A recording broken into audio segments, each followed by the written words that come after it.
अध्याय 21।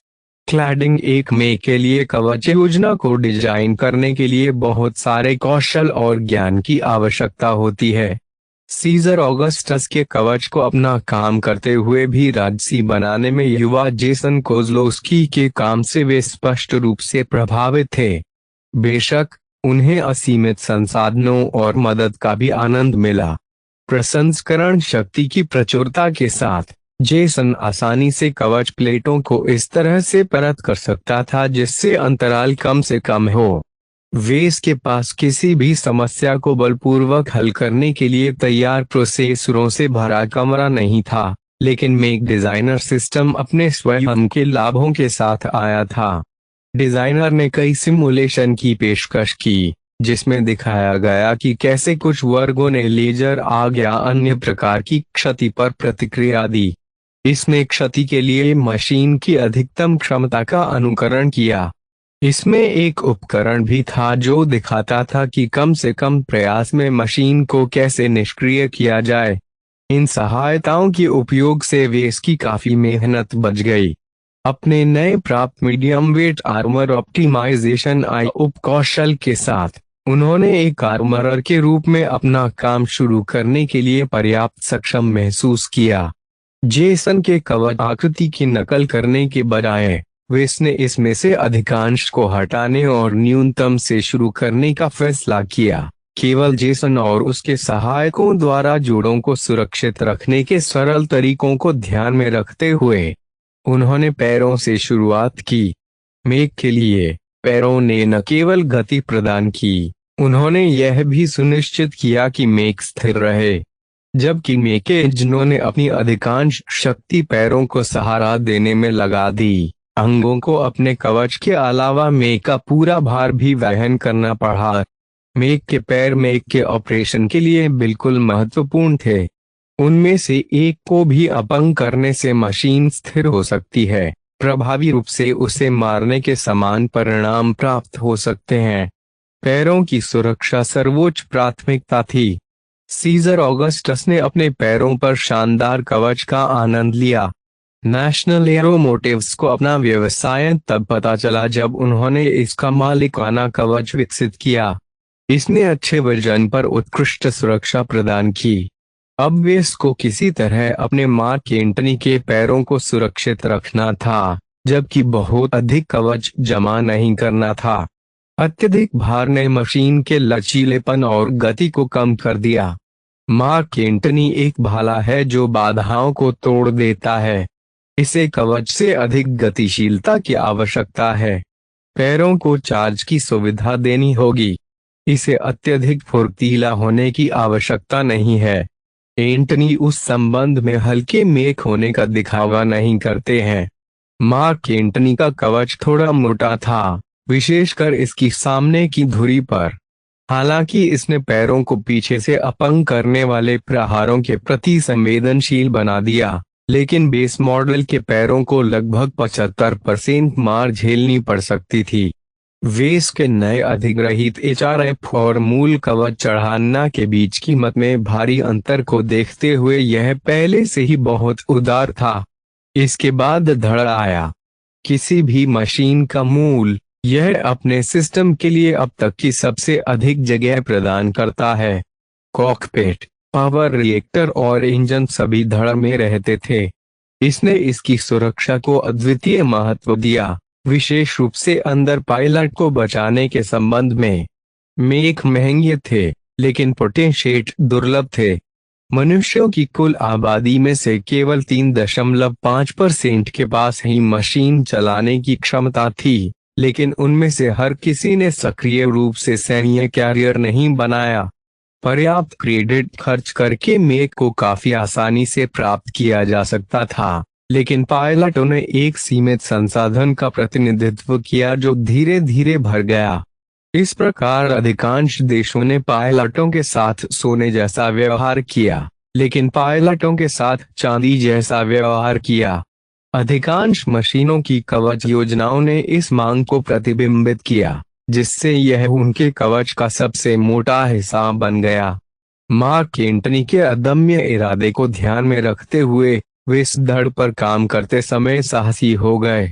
उन्होंने आक्रामक रेखाएं अपनाई जो काफी हद तक जेसन की अपनी योजना को प्रतिबिंबित करती थीं, लेकिन निचले धड़ में अधिक वजन जोड़ा और ऊपरी धड़ से थोड़ा सा कवच हटा दिया। मेघ के ऊपरी धड़ में आमतौर पर कॉकपिट और कुछ अन्य नाजुक घटक होते हैं जो किनारे पर फिट हो सकते हैं। कंधों और भुजाओं से घिरे भारी बख्तरबंद सीने से कॉकपिट की खुदाई करने में बहुत मेहनत लगी। निचले धड़ में पावर रिएक्टर और इंजन थे। उनकी केंद्रीय स्थिति ने सुनिश्चित किया कि ऊर्जा और प्रेरक शक्ति तंत्र की सभी दिशाओं में समान रूप से प्रवाहित हो सकें। स्वाभाविक रूप से सभी मैचेस ने इस योजना का पालन नहीं किया। फैंटासिया 2R जैसे कुछ हल्के उपकरणों ने चारों ओर की स्थिति बदल दी। मार्क एंटनी के मामले में वेस ने अपने इंजनों और पावर रिएक्टर को चालू रखना अपनी मुख्य प्राथमिकता तय की। मशीन की गतिशीलता से समझौता नहीं किया जाना चाहिए। कॉकपिट को अभी भी पर्याप्त सुरक्षा प्राप्त थी, लेकिन बेस मॉडल की अतिरंजित सीमा तक नहीं। कॉकपिट की फ्रंटल सुरक्षा मिलीमीटर तक की कमी एचआरएफ कवच चढ़ाना की असाधारण विशेषताओं की कमी को देखते हुए यह एक अनिवार्यता है। एक दूसरे के ऊपर बहुत सारी प्लेटें रखने से न केवल बेस का कवच बजट बर्बाद हुआ, बल्कि इससे मेघ का संतुलन भी बिगड़ने का खतरा पैदा हो गया। फिर भी एचआरएफ की बहुत सस्ती लागत को देखते हुए यह कुछ स्थितियों में भुगतान करने लायक कीमत थी। वेस ने पिछले धड़ के साथ कुछ समय बिताया, लेकिन इसे थोड़ा मोटा करने के अलावा बहुत ज्यादा नहीं। सीजर ऑगस्टस के पास औसत से ऊपर का रियर कवच था, लेकिन अगर वेस ने इसे एचआरएफ प्लेटिंग में समान मोटाई के साथ बदल दिया तो वे मार्क एंटनी को इसके पिछले हिस्से को खतरनाक रूप से नग्न कर देगा। उनके पास पिछले हिस्से को बड़ा करने का कोई विकल्प नहीं था। उन्होंने कुछ सूक्ष्म कोणों को शामिल करने का विकल्प चुना, जो कॉकपिट या इंजनों को होने वाली क्षति को रोकने में मदद करते थे, लेकिन अन्यथा इसे सादा रखते थे। कंधे विशेष ध्यान देने योग्य थे। जेसन के C1 ने लंबी दूरी की मिसाइलों के लिए शोल्डर लॉन्चर का उपयोग किया। यह में एक डिजाइनरों के लिए कुछ भी असामान्य नहीं था जो उस क्षेत्र में अपने में की कमियों को पूरा करने के लिए एक दीर्घकालिक समाधान पेश करना चाहते थे, लेकिन जेसन ने स्पष्ट रूप से प्रयास को आधा अधूरा कर दिया। सीजर ऑगस्टस ऐसी मशीन नहीं थी जो लंबी दूरी तक मार करने में माहिर हो, इसलिए इसमें अतिरिक्त मिसाइलों के लिए कोई जगह नहीं थी। संक्षेप में, लॉन्चरों ने बेकार आभूषण बनने से पहले केवल इसकी ट्यूबों में मिसाइलें दागी। उन्होंने उन्हें हटाने पर विचार किया। निश्चित रूप से लॉन्चर अपेक्षाकृत छोटे और हल्के थे और मशीन की गतिशीलता में इतनी अधिक बाधा नहीं डालते थे। दूसरी ओर, इसने अपनी शुरुआती गोलाबारी से परे बहुत कम मारक क्षमता जोड़ी और सिस्टम और इसके उपकरणों को जोड़ने का मतलब है कि इसका लॉजिस्टिक पदचिह्न उचित से कहीं अधिक बड़ा हो गया। खैर, ऐसा नहीं है कि किसी को इन मिसाइलों से चिपके रहना है। वे आसानी से उन्हें अपनी पसंद के अनुसार किसी चीज में बदल सकते हैं। इन दिनों मिसाइल सिस्टम पहले की तुलना में बहुत अधिक मानकीकृत हो गए हैं, जहां प्रत्येक निर्माता रिफिल की बिक्री पर एकाधिकार करने के लिए विभिन्न आकारों का उपयोग करता था। जेसन द्वारा नियोजित मिसाइल लॉन्चर एक प्रतिष्ठित निर्माता से आए थे, इसलिए कई प्रकार की मिसाइलें इसमें फिट हो सकती थीं। कम दूरी की मिसाइलें जिनमें परिष्कृत मार्गदर्शन विकल्पों का अभाव था, उनमें बहुत अधिक मारक क्षमता थी, जो कि अच्छी टाइमिंग के साथ उपयोग किए जाने पर महत्वपूर्ण हो सकती है। भुजाओं की ओर बढ़ने से पहले उन्होंने धड़ को निखारने में काफी समय बिताया। अधिकांश ह्यूमनॉइड मेक ने हथियारों को अपने प्राथमिक हथियार मंच के रूप में नियोजित किया। मेक के अपराध में उनकी आवश्यक भूमिका के कारण उन्हें नुकसान से सुरक्षा की आवश्यकता थी, लेकिन उन्हें अपने हथियारों को वास्तविक मानव हथियारों की तरह सुचारू रूप से संचालित करने के लिए अपनी चपलता भी बरकरार रखनी थी। हथियारों के उपयोग के संबंध में मेक डिजाइनरों ने आमतौर पर 3 अलग अलग विकल्पों में से चुना। एक यह था कि हथियारों को इंसानों की तरह सुव्यवस्थित रखा जाए, जिससे मशीन को पिस्तौल और राइफल जैसे बाहरी हथियारों पर निर्भर रहने दिया जाए। हथियारों को उसके जैविक समकक्ष की नकल करने पर बहुत महत्व दिया जाता है। कभी कभी 99% तक सिंक्रोनाइजेशन प्राप्त किया जाता है। इससे निशानेबाजों को लक्ष्य सहायता और अन्य निर्देशित सहायता पर निर्भर हुए बिना वास्तविक जीवन में अपने हथियारों को यथासंभव सटीकता से फायर करने की अनुमति मिली, जो निश्चित समय में एक उल्लेखनीय लाभ प्रदान करता है। दूसरा रास्ता कलाइयों में हथियार डालना था। आमतौर पर हाथ में लिए जाने वाले हथियारों की तुलना में छोटा और कम शक्तिशाली, यह हथियारों को हथियार चलाने के लिए स्वतंत्र रखता है और साथ ही वजन और वहन क्षमता पर प्रतिकूल प्रभाव डाले बिना अतिरिक्त मारक क्षमता प्रदान करता है। हालांकि ऐसी हथियार प्रणालियों को धड़ से ऊर्जा या अन्य संसाधनों की आपूर्ति की आवश्यकता होती है। इन जरूरतों को पूरा करने से हथियार आंतरिक रूप से कमजोर हो गए और अधिक कमजोर बिंदु पैदा हो गए। कलाई पर लगे हथियारों ने भी हथियारों को असंतुलित कर दिया और हाथ से लगाए जाने वाले हथियार को कम सटीक बना दिया। हथियारों को नियोजित करने का तीसरा सबसे चरम तरीका निचली बाह या यहाँ तक कि पूरी बाह को एक समर्पित हथियार प्लेसमेंट के लिए बदलना था। इससे मेक्स ने बाहरी उपकरण रखने की क्षमता खो दी, लेकिन उन्हें एक स्थिर मंच पर चिपका हुआ एक शक्तिशाली हथियार प्राप्त हुआ। मेक डिजाइनर आमतौर पर इन डिजाइनों को एक टैंक को एक मेक में मिलाने की कोशिश के रूप में मानते हैं। ऐसा समाधान आमतौर पर फ्रंटलाइन बड़े पैमाने पर उत्पादन मॉडल पर नियोजित किया जाता है। बड़े मेक कोर ने बड़ी संख्या में समान रूप से सुसज्जित मेक का सबसे अच्छा उपयोग किया और बड़े कैलिबर हथियारों की भी सबसे अधिक आवश्यकता थी जो हथियार आमतौर पर चिपकाए जाते थे। सीजर ऑगस्टस के मामले में जेसन कलाई पर लगे हथियारों के साथ गया था। लेजर तोपें वास्तव में वर्तमान पीढ़ी में भी उच्च गुणवत्ता वाले हथियार थे। उन्होंने काफी कुछ प्रदान किया। जब तक मेक की ऊर्जा कायम रही तब तक छोटी से मध्यम दूरी की गोलाबारी की मात्रा, उनमें मशीन को ज्यादा गर्म करने की प्रवृत्ति थी और बेस मॉडल के गर्मी प्रतिरोधी कवच की जगह वेस के HRF के साथ मार्क एंटनी की गर्मी को अवशोषित करने की क्षमता बहुत कम थी। वेस केवल तोपों को कम डिफॉल्ट सेटिंग में ट्यून कर सकता था, जिससे यह थोड़ी देर तक चल सके। बेस मॉडल ने मेच के हाथापाई हथियार के रूप में एक तलवार और एक ढाल का इस्तेमाल किया। इससे अभिव्यक्ति की मांग कम हो गई, इसलिए वेस ने अपने कवच और गर्मी अवशोषण को बेहतर बनाने के लिए खुशी से हथियार बढ़ा दिए। इसने हथियारों को सख्त कर दिया, लेकिन वेस ने मशीन की सटीकता पर अत्यधिक मांग नहीं रखी। इसकी लेजर तोपें मध्यम दूरी में प्रभावी रहीं, केवल हल्की मशीनों की घूमने की क्षमता की तुलना में हल्के मशीनों की अधिक तेजी से चक्कर लगाने की क्षमता के कारण नजदीकी दूरी में परेशानी हुई। इससे वेस के पास हथियार रह गए। कवच के समान सामग्री से निर्मित भारी ढाल स्वीकार्य वजन पर बहुत अधिक क्षति सहन कर सकती है। जब निर्माण प्रक्रिया के अंत में इसे थोड़ा अलग तरीके से व्यवहार किया गया तो इस बहादुर दिखने वाली तलवार में दुश्मन के कवच को काटने के लिए पर्याप्त गुण थे। वेस मूल ढाल के डिजाइन को बरकरार रखने में सक्षम नहीं होंगे। इसने बहुत अधिक वजन के लिए बहुत कम सुरक्षा प्रदान की। अपनी वर्तमान स्थिति में वेस ढाल के आकार को बढ़ा या घटा सकता है। HRF प्लेटिंग सस्ती है, इसलिए मुझे शील्ड को डिस्पोजेबल वस्तु के रूप में उपयोग करना चाहिए। मार्क एंटनी की मुख्य विशेषता दुश्मन की रेखा को भेदने और तोड़ने की इसकी क्षमता है, इसलिए मैं इसे लंबा और मोटा बनाऊंगा। डिजाइनर के सहायक उपकरणों के साथ उन्होंने बेस मॉडल की भारी पतंग ढाल को एक लंबी और थोड़ी मोटी टावर ढाल में फिर से बनाया।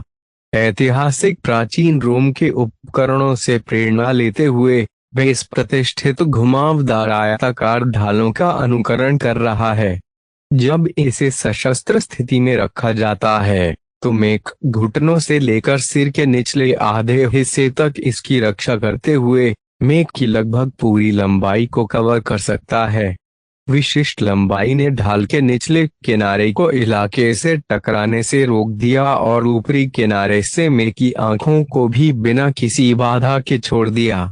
ढाल अविश्वसनीय रूप से भारी हो गई और इसे हिलाना मुश्किल था, लेकिन इसने बहुत अधिक क्षेत्र को भी कवर किया, इसलिए इसकी आवश्यकता नहीं थी। पूरी तरह से सस्ते HRF प्लेटिंग से निर्मित, पायलटों को इसे फेंकने पर कोई दुख महसूस नहीं होगा यदि इसे बहुत अधिक क्षति हुई हो या यदि मशीन को तेज गति की आवश्यकता हो। वे इस अंतिम परिणाम से अत्यधिक संतुष्ट थे। बड़ी आयताकार ढाल घुड़सवार सेना की तुलना में भारी पैदल सैनिकों के लिए अधिक उपयुक्त थी, लेकिन वेस ने इन विरोधाभासों को सुलझाने की जहमत नहीं उठाई। उन्होंने अपने मेक को शानदार दिखाने के लिए केवल प्राचीन रोमन थीम को उधार लिया था। जहां तक हथियार की बात है, HRF तलवार सामग्री के रूप में काम करने के लिए स्पष्ट रूप से अनुपयुक्त था। इसकी संरचना पूरी तरह से ललाट सुरक्षा पर केंद्रित थी और ब्लेड वाले हथियार के लिए उपयुक्त बढ़त बरकरार नहीं रख सकी। जोर से मारने पर यह बहुत आसानी से टूट भी जाता है। उसे या तो एक अलग हथियार में बदलना होगा या हाथ खाली रखना होगा। HRF केवल लागत के मामले में उत्कृष्ट है। वेस ने ढाल के साथ भी वही दृष्टिकोण अपनाया। उसने मेक के हथियार को बढ़ा दिया और कोई धार जोड़ने की जहमत नहीं उठाई। अंततः उसके पास भारी गोल सिरे वाली एक छोटी सी गदा बची। चूंकि मेक ने पहले से ही अपने कवच और ढाल से काफी वजन उठाया था, वेस ने हथौड़ा या छड़ी जैसी बड़ी चीज का विकल्प नहीं चुना था। गदा के साधारण दिखने के बावजूद यदि पायलट इसके हमलों के पीछे अपना वजन डालता है तो यह अभी भी काफी नुकसान पहुंचाती है। यह एक तरह से बेकार है। बहुत बुरी बात है कि मैं दूसरा उत्पादन लाइसेंस नहीं खरीद सकता। यहाँ तक कि वर्चुअल लाइसेंस की कीमत भी वेस के लिए बहुत अधिक होती है, जिससे उन्हें खरीदने में परेशानी होती है। असली मशीन बनाने की तैयारी के लिए उसे फिलहाल पैसे जमा करने पड़े। अब सिर्फ सिर ही बचा था। आधुनिक मैच में हेड में मेक के सबसे अच्छे सेंसर होते थे। इतनी महत्वपूर्ण चीज के लिए यह एक खराब स्थिति थी। यह बहुत ज्यादा चिपक गया। हालांकि पायलटों द्वारा बड़े पैमाने पर अपने मुख्य दृश्य को इतनी ऊंची स्थिति से देखने को प्राथमिकता देने के कारण अधिकांश ह्यूमनॉइड मेक ने सिर बरकरार रखा। जिन मशीनों ने सिर की परवाह नहीं की थी और अपने मुख्य सेंसरों को धड़ तक ले गए थे, तथाकथित पंगु प्रकार, वे वास्तव में कभी भी बाजार में नहीं आए। सीजर ऑगस्टस में एक अलंकृत सिर का डिजाइन था जो जेसन के सौंदर्य शास्त्र को पसंद आया। इसमें पर्याप्त कवच और अलंकरणों के पीछे काफी अच्छे सेंसर लगे हुए थे, जिससे उन्हें एक आवारा शॉट से पहचाना मुश्किल हो जाता था। वेस ने सिर के साथ बहुत ज्यादा खिलवाड़ नहीं किया था, लेकिन उसने एक जोड़कर एक नाटकीय स्पर्श जोड़ा था। ऊर्ध्वाधर हेलमेट शिखा प्राचीन रोम और ग्रीस के सैनिकों द्वारा पहने जाने वाले शानदार हेलमेट की तरह। इसके प्लम के लिए वेस ने इसके गले में छोटा फेस्टिव क्लाउड जेनरेटर लगाया। कुछ रचनात्मक प्लम्बिंग के साथ उन्होंने यह सुनिश्चित किया कि क्लाउड जेनरेटर की लाल वाष्प एक समान तरीके से हेड क्रेस्ट से फूटे। उन्होंने वाष्प के निष्कासन में इतनी शक्ति लगा दी कि वह हवा में अपने अर्धवृत्ताकार आकार को बनाए रखती थी, भले ही मशीन इधर उधर घूमती हो। बाहरी हिस्से पर काम खत्म करने के बाद वेस पीछे हटे और पूरी मशीन को देखा। यह वेस द्वारा मार्क एंटनी के लिए की गई कल्पना से मेल खाता है। आमने सामने और आवेशों तथा टकरावों की प्रवृत्ति को सुविधाजनक बनाने के लिए भारी ढाल ले जाने वाली एक मध्यम मशीन। ढाल को त्यागने से मेक को अपनी गतिशीलता फिर से हासिल करने की अनुमति मिली, जिससे हाथापाई की लड़ाई में उसकी गतिशीलता बढ़ गई और अतिरिक्त पिस्तौल या चाकू के लिए हाथ खाली रह गया। कवच प्लेटों के साथ लंबे समय तक उलझने और सर्वोत्तम व्यवस्था का पता लगाने के बावजूद बेस ने एक नए खिलौने की कोशिश करने वाले बच्चे के उत्साह के साथ पूरी प्रक्रिया का आनंद लिया। डिजाइनर के कई उपकरणों ने उसे उबाऊ गणनाओं में कम समय बर्बाद करने की अनुमति दी, जिससे उसे आक्रामक डिजाइनों के साथ आने के लिए अपनी तेज रचनात्मकता का उपयोग करने के लिए अधिक समय मिला।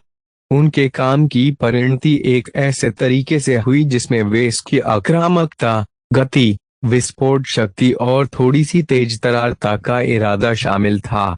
जबकि वेस को उम्मीद थी कि कवच बनाने की प्रक्रिया सबसे चुनौतीपूर्ण काम होगी, अपने डिजाइनों को बनाते समय अपने इरादों को दिशा देने का उनका तरीका सफल रहा। उन्हें यकीन था कि अन्य लोग बहुत बेहतर काम कर सकते थे, लेकिन उन्होंने इतना अच्छा प्रयास किया कि वे आत्मविश्वास से कह सके कि उन्होंने अपना समय बर्बाद नहीं किया है। अब आंतरिक पहलुओं पर दोबारा गौर करने का समय आ गया है। अध्याय 22। शिल्पकार का गौरव। एक में के कवच ने मशीन की उपस्थिति को परिभाषित किया। आंतरिक में किए गए परिवर्तन बाहरी लोगों को दिखाई नहीं दे सकते हैं, लेकिन इसने में के दिल और आत्मा को प्रभावित किया है। नीरो के साथ उलझने और नीरो रेडिविडस के साथ अधिक केंद्रित संशोधन करने के उनके अनुभवों ने उन्हें सीजर ऑगस्टस के पीछे के डिजाइन दर्शन के बारे में बहुत कुछ सिखाया। वेस को पहले से ही पता था कि जेसन अपने फ्रेम में जितना संभव हो उतना अच्छा सामान भरना चाहता था। इससे मशीन की आंतरिक अखंडता पर प्रतिकूल प्रभाव पड़ा, क्योंकि इसके कवच से गुजरने वाली कोई भी क्षति दोषों का एक समूह उत्पन्न कर सकती थी। जबकि जेसन ने इस समस्या को कम करने के लिए नेशनल एरोमोटिव्स के उत्कृष्ट कवच पर भरोसा किया। वेस को मार्लिन सॉल्यूशन के बजट केंद्रित 1004 HRF 5वीं पीढ़ी से काम चलाना पड़ा। उनके सर्वोत्तम प्रयासों के बावजूद मार्क केंटनी का कवच सबसे खराब स्थानों में मूल कवच की तुलना में केवल 1/3 ही टिक सका। सर्वोत्तम स्थान मूल कवच से केवल 80% मेल खाते थे, जो पहले से ही बेहद उदार था। एक कवच योजना के साथ जिसने बेस मॉडल के औसतन 50% तक मार्क केंटनी के आंतरिक हिस्सों की रक्षा की, वेस ने सोचा कि क्या उन्हें अधिक संरचनात्मक समर्थन के लिए जगह बनाने के लिए कुछ अनावश्यक घटकों को खाली कर देना चाहिए। एक मेक के आंतरिक भाग में मेक के बाहरी आवरण के नीचे प्रत्येक घटक शामिल होता है। सीजर ऑगस्टस के कंकाल के रूप में काम करने वाला आंतरिक ढांचा मजबूत और मोटा था। ऐसा होना जरूरी था, क्योंकि यह कभी कभी अपने वजन के कारण और कवच में घुसने पर होने वाले हमलों के कारण तीव्र तनाव में आ जाता था। इसके अंगों को नियंत्रित करने वाली अत्यधिक टिकाऊ सिंथेटिक मांसपेशियों ने भी बहुत अधिक जगह ले ली, क्योंकि CA के उदार कवच को स्थानांतरित करने के लिए प्रचुर मात्रा में शक्ति की आवश्यकता थी। घटक स्वयं अपनी आवश्यकताओं में भिन्न थे। कॉकपिट, इंजन और पावर रिएक्टर सभी ने धड़ में अधिकांश जगह ले ली, लेकिन सेंसर और प्रोसेसर जैसी अन्य प्रणालियों के पास में के अन्यथा बेकार सिर में काफी जगह थी। घटकों को एक साथ जोड़ने वाले पाइप और केबल पतले दिखते थे, लेकिन एक साथ जुड़कर उन्होंने मशीन के आंतरिक स्थान का एक महत्वपूर्ण हिस्सा बना दिया। मूल सीजर ऑगस्टस के मॉडल वास्तव में कुछ बेहतरीन घटकों के साथ स्थापित किए गए थे। भले ही मेक को अब अंतिम पीढ़ी माना जाता था, इसके कई घटकों की गुणवत्ता ने मेक को अधिकांश वर्तमान पीढ़ी के फ्रंटलाइन मॉडलों पर काबू पाने की अनुमति दी, जब तक कि इसकी ऊर्जा कायम रही। हालांकि इसके कारण CA का आंतरिक स्थान केबल से भरा हुआ हो गया, क्योंकि उन सभी घटकों को इंजन, पावर रिएक्टर, कॉकपिट या अन्य से कनेक्ट करने की आवश्यकता थी। यह वेस्ट द्वारा कॉलेज में सीखे गए सभी अनुशंसित सुरक्षा मार्जिन को पार कर गया। मेक ने केवल इतना वजन सहा। सीजर ऑगस्टस को मध्यम मेज के रूप में वर्गीकृत किया गया था। ऐसे मेक मुख्य आधार थे लड़ाइयों में धीमे हमलों से बचने और हल्के हमलों से बचने में सक्षम। इस तरह से मशीन को चलाने के लिए आवश्यक न्यूनतम गतिशीलता बनाए रखने के लिए जेसन ने पहले ही सीजर ऑगस्टस को उसकी अधिकतम सीमा तक बढ़ा दिया था। कोई भी भारी और मेज मध्यम वजन से परे लेकिन भारी वजन से हल्का एक असुविधाजनक वजन वर्ग में समाप्त हो जाएगा। यह अधिकांश हमलों से बचने में मुश्किल से सक्षम था, लेकिन इसका कवच लगातार हमले को सहन नहीं कर सका। वेस ने अपनी भूमिका निभाने में अपनी मशीन को प्रभावी बनाए रखते हुए मशीन की आंतरिक संरचना को हल करने की कठिन समस्या पर विचार किया। मार्क एंटनी आक्रामक हैं। जब तक यह दुश्मन पर हमला करने और शुरुआती क्षणों में उन्हें परास्त करने में सक्षम है, यह पर्याप्त है। क्षरण की लड़ाई और विस्तारित व्यवस्थाएं इसकी विशेषता नहीं है। मेक बहुत अधिक सहनशक्ति की मांग नहीं करता है। उनका पहला आंतरिक संशोधन में की 15% ऊर्जा कोशिकाओं को हटाने का दर्दनाक निर्णय लेना था। इससे मशीन की घमासान लड़ाई को झेलने की क्षमता कम हो गई, लेकिन इससे काफी जगह खाली हो गई। मेक्स में आमतौर पर दो प्रकार की ऊर्जा कोशिकाएं होती हैं। सबसे अधिक उपयोग की जाने वाली कोशिकाएं आसानी से उपलब्ध ऊर्जा की उचित मात्रा के साथ बैटरी या कैपेसिटर के रूप में कार्य करती हैं। इन बैटरी प्रकार की कोशिकाओं का उपयोग उच्च तीव्रता वाली लेजर तोप को शक्ति देने के लिए किया जा सकता है, जिससे हथियार को तेजी से फायर करने की अनुमति मिलती है क्योंकि इससे बिजली बहुत तेजी से खत्म होती है। बैटरी सेल आमतौर पर ऐसे उपकरणों पर लगाए जाते थे जो ऊर्जा हथियारों पर अत्यधिक निर्भर होते थे और उनसे छोटी लेकिन गहन लड़ाई लड़ने की उम्मीद की जाती थी। अन्य प्रकार की ऊर्जा कोशिकाएं ईंधन या अन्य ऊर्जावान सामग्री ले जाती हैं। हालांकि ये कोशिकाएं किसी हथियार को शक्ति देने के लिए ऊर्जा में तत्काल वृद्धि प्रदान नहीं कर सकीं, लेकिन उन्होंने समान मात्रा में वजन और स्थान के लिए बहुत अधिक ऊर्जा प्रदान की। जब इन ईंधनों को एक पावर रिएक्टर में इंजेक्ट किया गया, तो मेक ने ऊर्जा के एक स्थिर उत्पादन का आनंद लिया जो इसे लंबे समय तक मध्यम तीव्रता की लड़ाई में बनाए रख सकता था। यह ऊर्जा प्रोफाइल उन मशीनों के लिए बहुत अच्छा काम करती है जो सहनशक्ति और टिके रहने की शक्ति पर जोर देती हैं, जैसे कि फ्रंटलाइन बड़े पैमाने पर उत्पादन करने वाली मशीनें। जेसन ने जिन ऊर्जा कोशिकाओं का उपयोग किया वे उन्नत बैटरियां थीं जो मशीन को उचित मात्रा में तात्कालिक ऊर्जा प्रदान करती थीं। हालांकि एक बार जब वे खत्म हो गए तो मार्क एंटनी केवल अपने धीमी गति से काम करने वाले पावर रिएक्टर पर भरोसा कर सकते थे। कम तीव्रता वाले मोड पर ये आमतौर पर मशीन को चालू रखने के लिए पर्याप्त शक्ति प्रदान करते हैं, लेकिन हथियार जैसी किसी अन्य चीज को शक्ति नहीं दे सकते। वेस ने ऊर्जा कोशिकाओं की मात्रा को कम करने का साहस किया क्योंकि उन्होंने पहले कलाई पर लगे लेजर तोपों को भी ट्यून किया था। कम अधिकतम क्षमता के साथ भी हथियार उतने ही समय तक चलने चाहिए। स्वाभाविक रूप से यह मेक के कुल क्षति आउटपुट की कीमत पर आया, जिस पर कई मेक पायलटों ने अनुचित मात्रा में ध्यान दिया। यह जानना भी बिल्कुल असुविधाजनक था कि आपका जूस तेजी से खत्म हो जाएगा। फिर भी इसने वेस्ट द्वारा बनाए गए अतिरिक्त श्वास कक्ष को अनुकूलित करने के लिए कुछ स्थानों को पुनर्व्यवस्थित करने के लिए पर्याप्त जगह खाली कर दी। उन्होंने नीरो और नीरो रेडिविडस के साथ किए गए संशोधनों की तुलना में अधिक व्यापक संशोधन किए। पुराने वेरिएंट के साथ उसे वास्तव में खुद को प्रत्येक मिलीमीटर से अधिकतम मूल्य निचोड़ने के लिए मजबूर करना पड़ा, जिससे उसने कुछ दूर ले जाया था। अब उसके पास जो बड़ा खाली स्थान था, उसने एक भीड़ भरे आंतरिक स्थान को सुलझाने में अद्भुत काम किया। यह एक भीड़ भरे सूटकेस को फिर से व्यवस्थित करने जैसा था, जब आपने इसे कपड़े, प्रसाधन सामग्री और अन्य वस्तुओं से इस हद तक भर दिया था कि यह बंद नहीं होगा। एक समय ऐसा आया जब आप चाहे कितनी भी तरकीबें अपना लें, आप वॉल्यूम को और कम नहीं कर सके। बस कुछ महत्वहीन वस्तुओं को हटाने से सूटकेस को हवा मिलती है, जिससे मालिक आसानी से किसी भी अतिरिक्त खाली जगह को भर सकता है और सुनिश्चित कर सकता है कि सामग्री समान रूप से वितरित की गई है।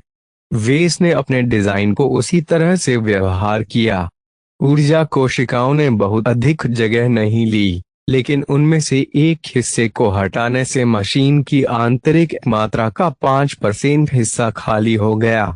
इससे उसे भाग ए को स्थानांतरित करने की अनुमति मिल गई, जिससे भाग बी को स्थानांतरित करने के लिए जगह बन गई, जिससे भाग सी के लिए जगह बन गई, और इसी तरह जब तक वेस अंतर भाग एक्स और वाई के अत्यधिक भीड़ भाड़ वाले हिस्सों को सुलझा नहीं सका।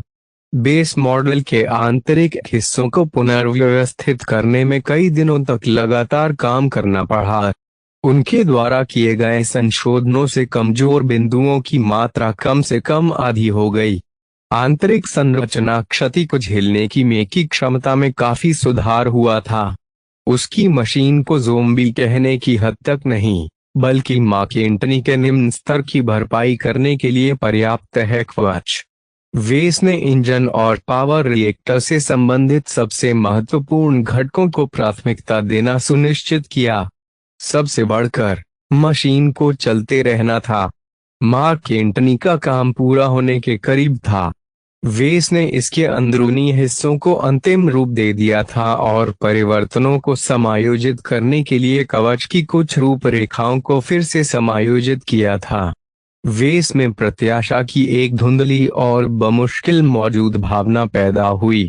अंत में उन्होंने मैकेंटनी को बनाने में अपना भरपूर दिल और आत्मा लगाकर 2 सप्ताह बिताए। मेक ने वास्तविक में एक डिजाइन में अपने पहले प्रयास का प्रतिनिधित्व किया। फिर मुझे ऐसा क्यों लगता है कि मेरा डिजाइन अधूरा है?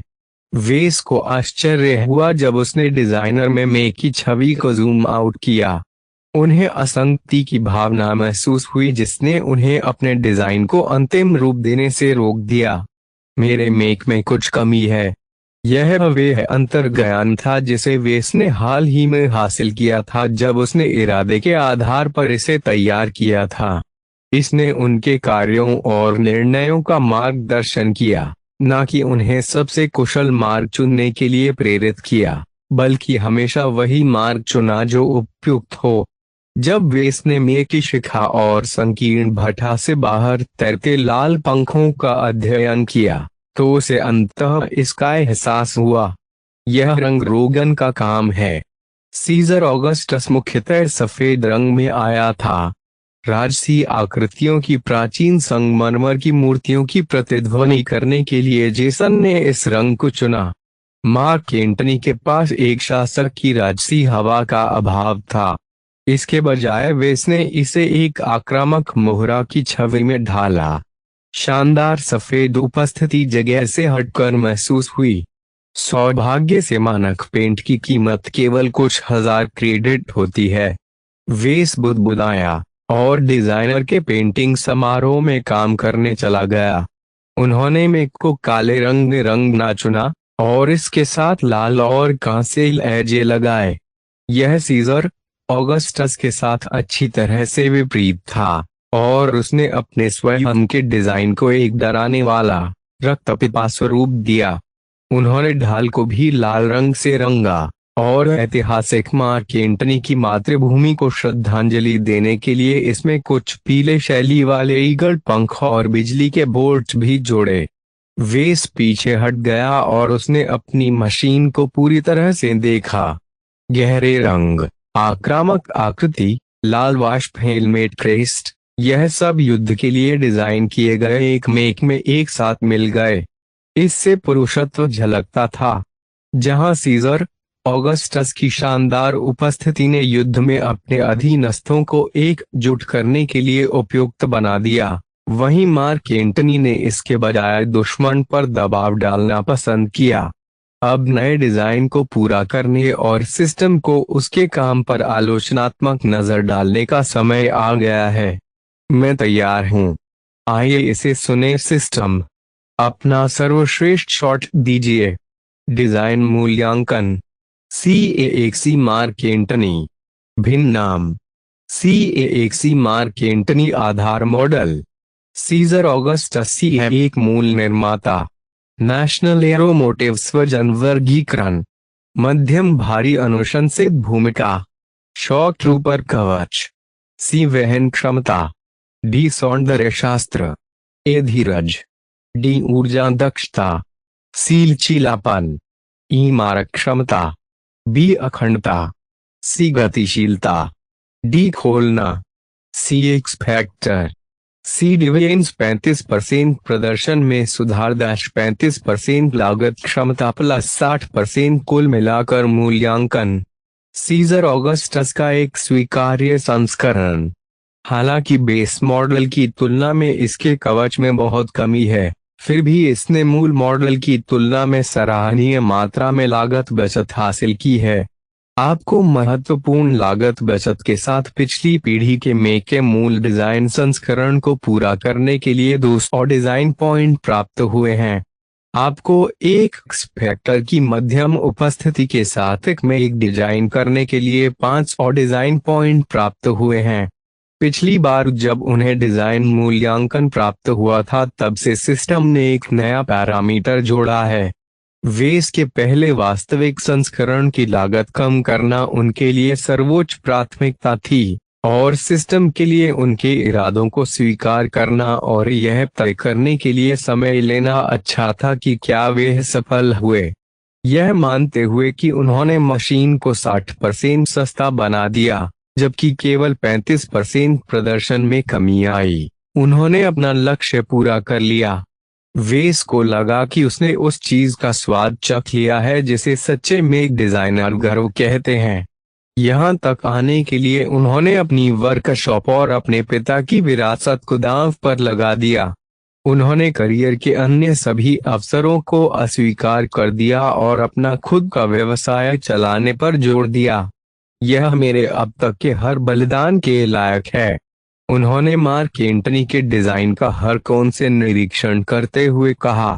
यह उनके ही डिजाइन का उत्पाद था। वह अपने नवोदित मेक बुटीक को इस नए डिजाइन की बिक्री पर आधारित कर सकता है। अदृश्य लेकिन संभावित रूप से प्रभावशाली एक्स फैक्टर इस मेक का सबसे बड़ा आकर्षण था। वेस ने अपना लगभग सारा समय एक ही उद्देश्य को ध्यान में रखते हुए अपनी मशीन बनाने में समर्पित कर दिया। हालांकि वे स्वयं एक मेक पायलट नहीं थे, लेकिन इसके डिजाइनर के रूप में उन्हें लगा कि यह मार्क एंटनी के पास है आक्रामकता की एक धुंधली आभा। उनके ग्राहकों को शायद इस बात की जानकारी नहीं होगी कि उनका डिजाइन एक्स फैक्टर को चिंगारी दे सकता है, लेकिन भले ही उन्हें एक्स फैक्टर के बारे में कोई जानकारी नहीं हो, फिर भी यह एक छोटा सा लाभ है।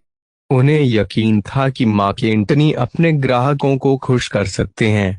हो सकता है कि वेरिएंट में उत्कृष्ट विशिष्टताएं नहीं हों, लेकिन बेस मॉडल की तुलना में इसे बनाने में 60% कम लागत आई, जिससे अगर वे बिक्री बढ़ाना चाहता है तो उसे प्रतिस्पर्धी मूल्य निर्धारित करने की अनुमति मिलती है।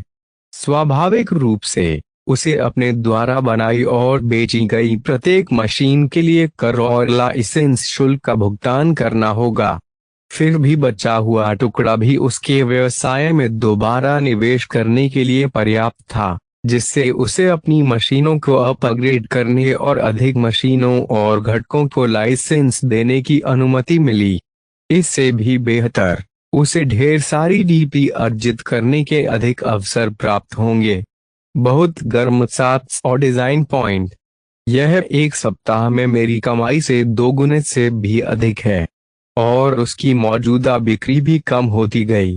फैंटासिया वेरिएंट के बारे में स्पष्ट दीवानगी अपने चरम पर थी, और हर युवा मैच पायलट जो सेराफिम, फैंटम या नोमैड का मालिक बनना चाहता था, उसने पहले ही उन्हें खरीद लिया था।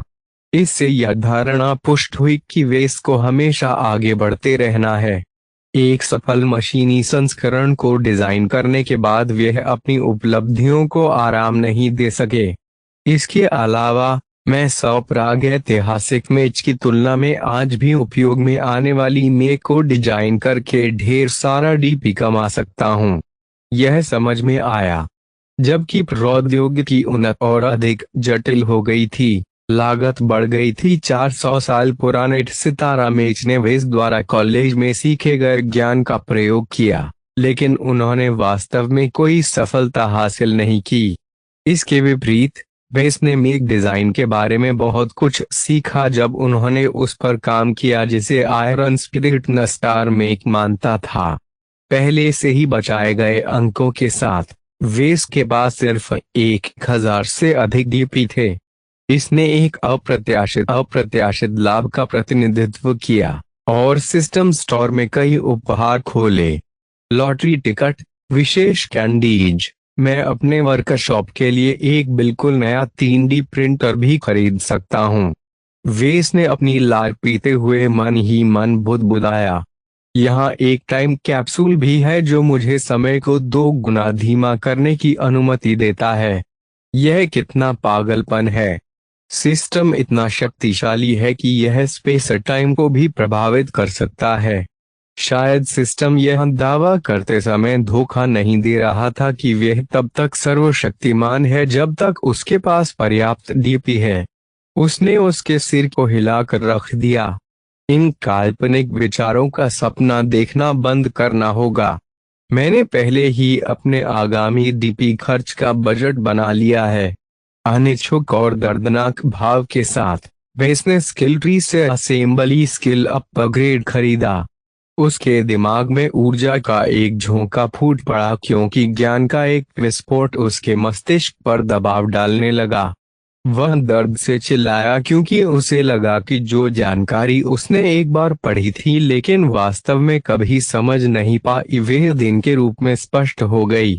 बारीक डेटा भी उसके मस्तिष्क के सबसे गहरे हिस्सों में जमा होता रहा। एक बार जब इसके मस्तिष्क ने उसकी खोपड़ी के अंदर ठिठुरना बंद कर दिया तो उसने गहरी सांस ली। मुझे लगा कि मैंने पढ़ाई में अच्छा प्रदर्शन किया है, लेकिन बाद में पता चला कि मैं बहुत अज्ञानी था। अपने असेंबली कौशल को अप्रेंटिस स्तर तक बढ़ाने से उन्हें एक बार फिर सिस्टम की शक्ति का गहरा प्रभाव पड़ा। उसने कल्पना की थी कि वह एक औसत आलसी व्यक्ति के रूप में स्कूल गया था, लेकिन अचानक जमीन पर गिर गया और उसके सिर में चोट लग गई, जिससे वह बेवजह एक प्रतिभाशाली व्यक्ति बन गया। उन्होंने असेंबली के बारे में इतना कुछ सीखा कि इससे उनका पिछला काम शर्मसार हो गया। किसी एक उपकौशल को अपग्रेड करने की तुलना में किसी मुख्य कौशल को सीखने का लाभ कहीं अधिक व्यापक था, जैसे कि 3D प्रिंटर चलाना सीखना। उन्होंने 3D प्रिंटर और असेंबली मशीनों के संचालन में अपनी बढ़ी हुई दक्षताओं के बीच कई कमियों को भरा। मैं इस डिजाइन को जीवंत बनाने के लिए तैयार हूँ। स्वाभाविक रूप से वे इस मेक का निर्माण करना चाहता था। वास्तव में मेक का निर्माण करना बहुत जोखिम भरा था, लेकिन आयरन स्पिरिट के सिम्युलेटेड वातावरण में इसका निर्माण करने से उसे अपने उत्पाद का परीक्षण करने और जो गड़बड़ियां छूट गई थीं, उन्हें दूर करने की अनुमति मिलेगी। अध्याय 23। बेचे। जब वेस ने आयरन स्पिरिट में लॉग इन किया तो उसने एक निःशुल्क वर्चुअल लाइसेंस पंजीकृत करने के लिए सहायता अनुभाग का दौरा किया। गेम ने द मार्लिन सॉल्यूशंस 1000 ने 5वीं पीढ़ी के आर्मर प्लेटिंग के वर्चुअल लाइसेंस के लिए बहुत सारे क्रेडिट चार्ज किए। यह ध्यान में रखते हुए कि अगर कोई आधी अच्छी मशीन भी डिजाइन और बेच सके तो कोई भी अपनी जीविका चला सकता है, कीमतें अनुचित नहीं थीं। सहयोगी स्टाफ ने उनके अनुरोध पर तुरंत कार्रवाई की। वेस ने यह अनुरोध पहले भी किया था, इसलिए उनके पास अभी भी उसकी सारी जानकारी है। यह पुष्टि करने के बाद कि उसके पास कवच के लिए एक प्रामाणिक उत्पादन लाइसेंस है, उसे आधे घंटे बाद उसकी मंजूरी मिल गई। सभी कागजी कार्यवाही पूरी होने के बाद उन्होंने मार्क एंटनी की डिजाइन फाइल को वर्चुअल वर्कशॉप में लोड किया। चलो काम पर लग जाओ। अपने पिछले मूल्यांकन से अभी भी प्रेरित होकर वेस को सही मूड में आने में कोई परेशानी नहीं हुई। मार्क एंटनी ने आक्रामक जुनून को मूर्त रूप दिया, इसलिए अपने एक्स फैक्टर को बरकरार रखने के लिए वेस ने हल्के उन्माद की स्थिति में प्रवेश किया। अपने अधिक व्यापक असेंबली कौशल की मदद से उन्होंने अपने 3D प्रिंटर को उत्साहपूर्वक संचालित किया। प्रिंटर से पुर्जे ऐसे लुढ़के जैसे उसने कागज मुद्रित किया हो। ऐसा नहीं था कि 3D प्रिंटर चलाने में उनके कौशल में उल्लेखनीय सुधार हुआ हो। उनके बढ़े हुए प्रवाह का कारण यह था कि उनके ज्ञान का आधार बढ़ गया था। वह बेहतर जानता था कि प्रिंटर को इस तरह से कैसे संशोधित किया जाए कि किसी विशेष घटक को बनाते समय कम समस्याएं हों। कठोर कवच को नाजुक सेंसरों की तुलना में बहुत अलग तरीके से व्यवहार करने की आवश्यकता होती है। गर्मी ने एक प्रक्रिया को बहुत अधिक प्रभावित किया, जबकि दूसरी निर्माण प्रक्रिया तब तक ठीक से नहीं की जा सकी जब तक कंपन बंद न हो जाए। वेस द्वारा सीखने में नजरअंदाज की गई ये सभी प्रकार की तुच्छ बातें उसके दिमाग के सामने आ गई थीं। जिस सहजता से उन्होंने नए सीखे गए ज्ञान को लागू किया, उससे उन्हें एक बार फिर सिस्टम की शक्ति का आभास हुआ। स्वाभाविक रूप से प्रत्येक घटक बिल्कुल सही नहीं निकला। जरूरी नहीं कि ज्ञान बेहतर उपकरण उपयोग में तब्दील हो। यह किसी किताब का अध्ययन करके पियानो बजाना सीखने जैसा था। कम से कम कवच प्लेटें बिना किसी कमी के निकल गईं। HRF को उत्पादन के लिए बहुत अधिक प्रसंस्करण की आवश्यकता थी, लेकिन इसमें केवल समय और ढेर सारे संसाधन लगे। बड़े पैमाने पर उत्पादन कवच के रूप में इसे थोक में उत्पादन करना आसान बनाने के लिए विकसित किया गया था। उनकी मशीन के लिए कवच प्लेटों का एक सेट बनाना आसान था। वेस असेंबलर के पास गया और भागों को एक साथ जोड़ने का काम किया। आंतरिक ढांचे से लेकर घटकों तक, कृत्रिम मांसलता से लेकर केबल और पाइप तक, आखिरकार उन्होंने कवच के अंतिम टुकड़ों को उनके स्थानों पर ढाला। उनके असेंबली कौशल ने उन्हें असुविधाजनक रिक्ति से उत्पन्न होने वाली कुछ कठिनाइयों से बचते हुए घटकों को एक साथ रखने के क्रम को अनुकूलित करने की अनुमति दी। जिन हिस्सों में कोई बड़ी खराबी नहीं थी, उनके साथ काम करने से भी प्रक्रिया को सुचारू बनाने में मदद मिली। सच कहूं तो निर्माण प्रक्रिया में अभी भी सुधार किया जा सकता है। सीजर ऑगस्टस के साथ काम करने के अपने पूर्व अनुभव के साथ वेस को विश्वास था कि अगर उसे अपनी वास्तविक ब्रह्मांड कार्यशाला में मार्क एंटनी का निर्माण करना पड़ा तो वे इसमें कोई कसर नहीं छोड़ेगा। उनकी सबसे बड़ी कठिनाई वास्तव में मेक बनाते समय उचित इरादे को बनाए रखना था। उनके सर्वोत्तम प्रयासों के बावजूद मेक को पूरा करने में एक दिन का समय लग गया और निर्माण प्रक्रिया के दौरान समान मनोदशा बनाए रखना असंभव था। जब भी संभव हुआ, उन्होंने कुछ समय के लिए विराम लिया, लेकिन समय की कमी ने उन्हें काम करते रहने के लिए प्रेरित किया। जब उसकी वर्चुअल वर्कशॉप ने तैयार मशीन का परीक्षण पूरा कर लिया तो वे लगभग ढह गया। लकी ने अपना आसन सोफे पर छोड़ दिया और चिंता के कारण अपना सिर अपने शरीर से टकराया। हाँ, मैं ठीक हूँ दोस्त। विनिर्देश पत्र से पता चला कि उसकी मशीन में कोई दोष नहीं था। केवल छोटी मोटी त्रुटियों ने मशीन के प्रदर्शन को प्रभावित किया, लेकिन उन्होंने इसे केवल मामूली रूप से ही प्रभावित किया। अन्य क्षेत्रों में विशिष्टताओं ने अपेक्षा के अनुरूप प्रदर्शन किया। अब मुझे कीमत तय करनी है। मूल्य निर्धारण की कला एक व्यक्तिपरक और नाजुक कला थी। सीजर ऑगस्टस C इन गेम बाजार में 50,000 क्रेडिट की डिफॉल्ट कीमत पर बेचा गया। चूंकि वेस ने पहले एक बार स्वयं C का निर्माण किया था, वह जानता था कि गेम ने बेस मॉडल की कच्चे माल की लागत 40,000 क्रेडिट निर्धारित की है। श्रम की लागत और मॉडल का उत्पादन करने में लगने वाले समय को ध्यान में रखे बिना वेस केवल बेस मॉडल को तैयार करने के लिए प्रति बिक्री 10,000 क्रेडिट के लाभ की उम्मीद कर सकता है। मार्क एंटनी के उत्पादन में बहुत कम लागत आई। आयरन स्पिरिट ने कच्चे माल के लिए वेस से केवल 18,000 क्रेडिट का शुल्क लिया। इसके लिए उन्हें एचआरआई फार्मर प्लेटिंग को धन्यवाद देना पड़ा। वास्तव में कटौती पूरी तरह से लागत बचत के लिए जिम्मेदार नहीं थी, लेकिन ऐसा इसलिए था क्योंकि लाइसेंस से जुड़ी फीस तय थी। भले ही वेस ने सीजर ऑगस्टस के प्रत्येक घटक को बेकार कागज और लकड़ी से बदल दिया, फिर भी वे कम से कम कई हजार क्रेडिट का भुगतान करेगा। सीजर ऑगस्टस ने केवल मार्क एंटनी से लगभग 35% बेहतर प्रदर्शन किया। यदि वेस केवल उपयोगिता मूल्य के आधार पर मूल्य निर्धारित करना चाहता था, तो वे क्रेडिट मूल्य लगभग 29,000 क्रेडिट निर्धारित करता था। इससे वेस को 11,000 क्रेडिट का लाभ मार्जिन मिला, जो एक ऐसे वेरिएंट के लिए एक महत्वपूर्ण सुधार है जो अपने बेस मॉडल की तुलना में सस्ता और तेज उत्पादन वाला है। हालांकि अभी पूरी धूप नहीं है। सभी उपकरण क्रेडिट के माध्यम से नहीं बेचे गए। बहुत सारे खिलाड़ियों ने खेल में अपना सोना खर्च किया, वर्चुअल मशीन खरीदे।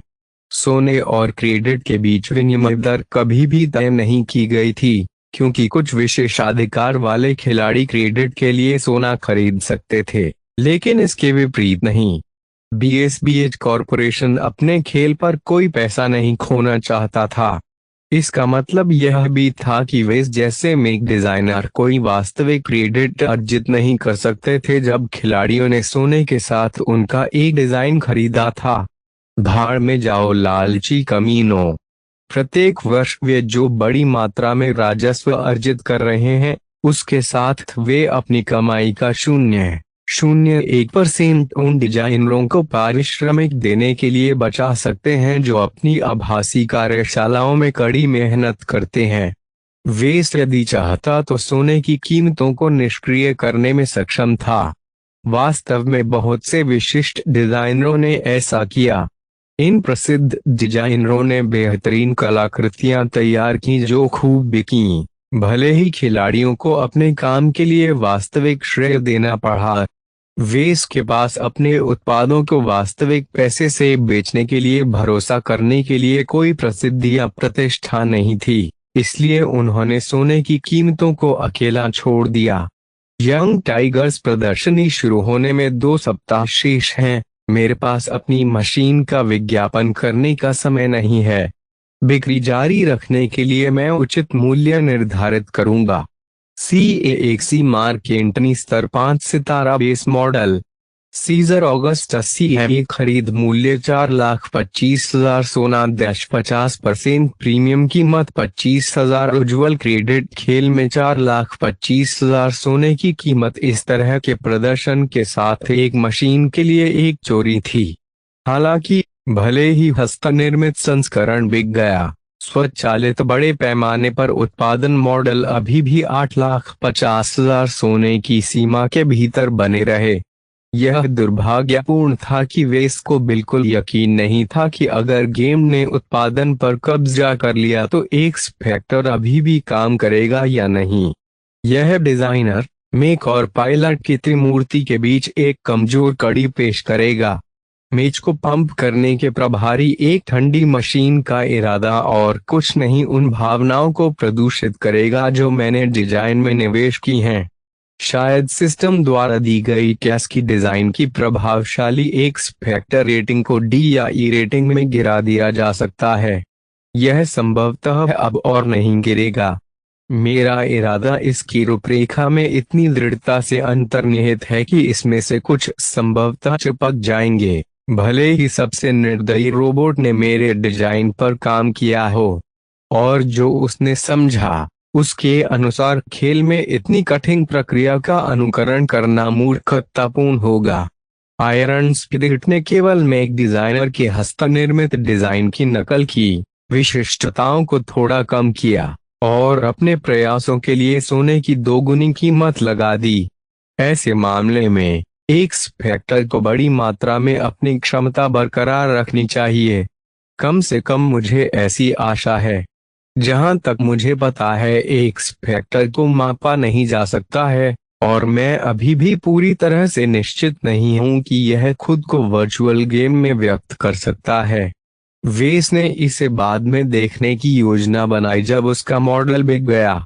उन्होंने अपनी सामान्य मार्केटिंग दिनचर्या करने के लिए गैलेक्टिक नेट पर लॉग इन किया। उन्होंने संदेश बोर्डों और ऑनलाइन समुदायों पर संदेश छोड़े।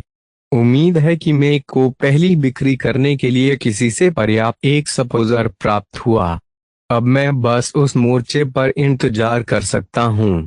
उसने अपने व्यय खाते की जांच की और पाया कि वह मार्क एंटनी को दोबारा बनाने का जोखिम उठा सकता है। अगले 2 हफ्तों तक करने के लिए कुछ भी बेहतर नहीं होने के कारण वह एक और मशीन तैयार करने के लिए फिर से वर्चुअल वर्कशॉप में चला गया।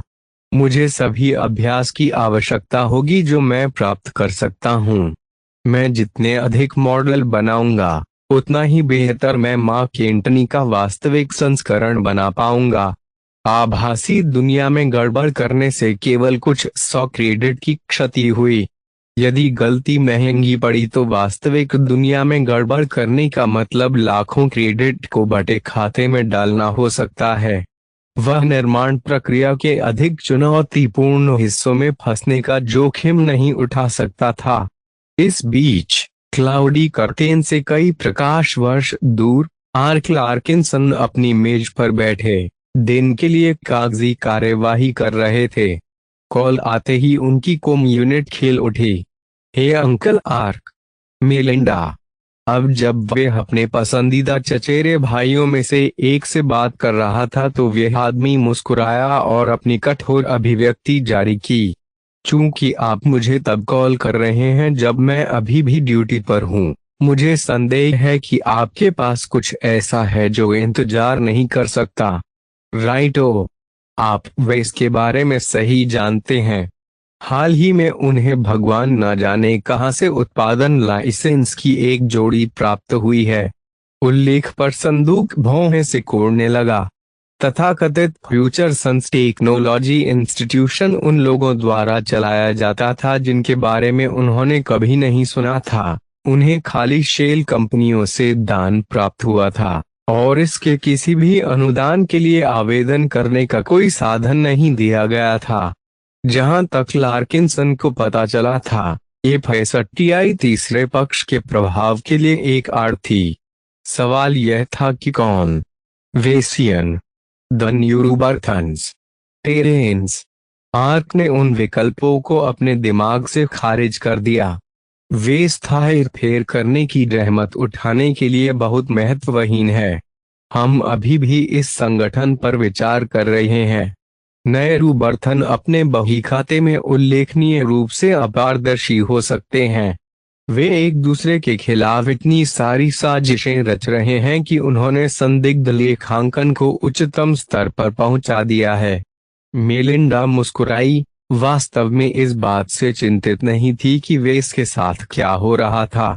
बच्चा ठीक है, उत्पादन लाइसेंस उनके नाम पर है, इसलिए संस्थान अब उनसे यह लाइसेंस नहीं छीन सकता। आइए इस चर्चा को बाद के लिए स्थगित करें। तुमने मुझे किस लिए बुलाया, मेलिंडा? महिला की मुस्कुराहट चौड़ी हो गई। आखिरकार वेस ने ऐसा किया। उन्होंने अभी अभी एक मेक जारी किया है जिससे ऐसा लगता है कि यह उनका पहला पैसा बनाने वाला है। वह सीजर ऑगस्टस को संशोधित करने पर काम कर रहा था। ऐसा करना आसान बात नहीं है। उन्हें मेक प्रोडक्शन लाइसेंस प्राप्त हुए अभी लगभग 1 महीना ही हुआ है। जब मैंने उसकी प्रगति की जांच की तो उसने अब तक जो भी मॉडल जारी किए थे वे केवल मामूली बदलावों के साथ थे। इस बार यह अलग है।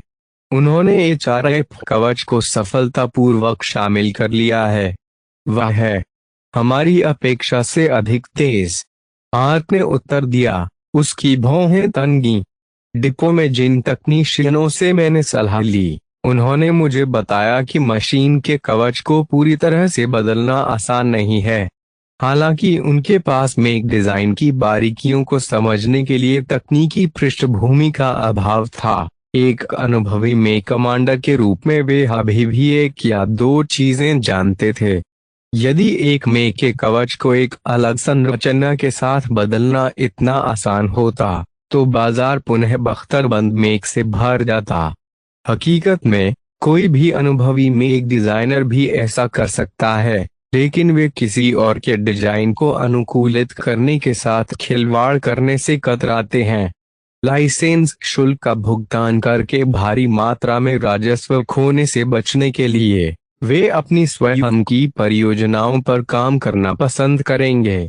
मेलिंडा ने अपना हाथ जोर से मारा, जिससे उसकी कॉम यूनिट को उसके चाचा को एक दस्तावेज भेजना पड़ा। आपको नकली छवियों और विशिष्ट शीट को देखना चाहिए।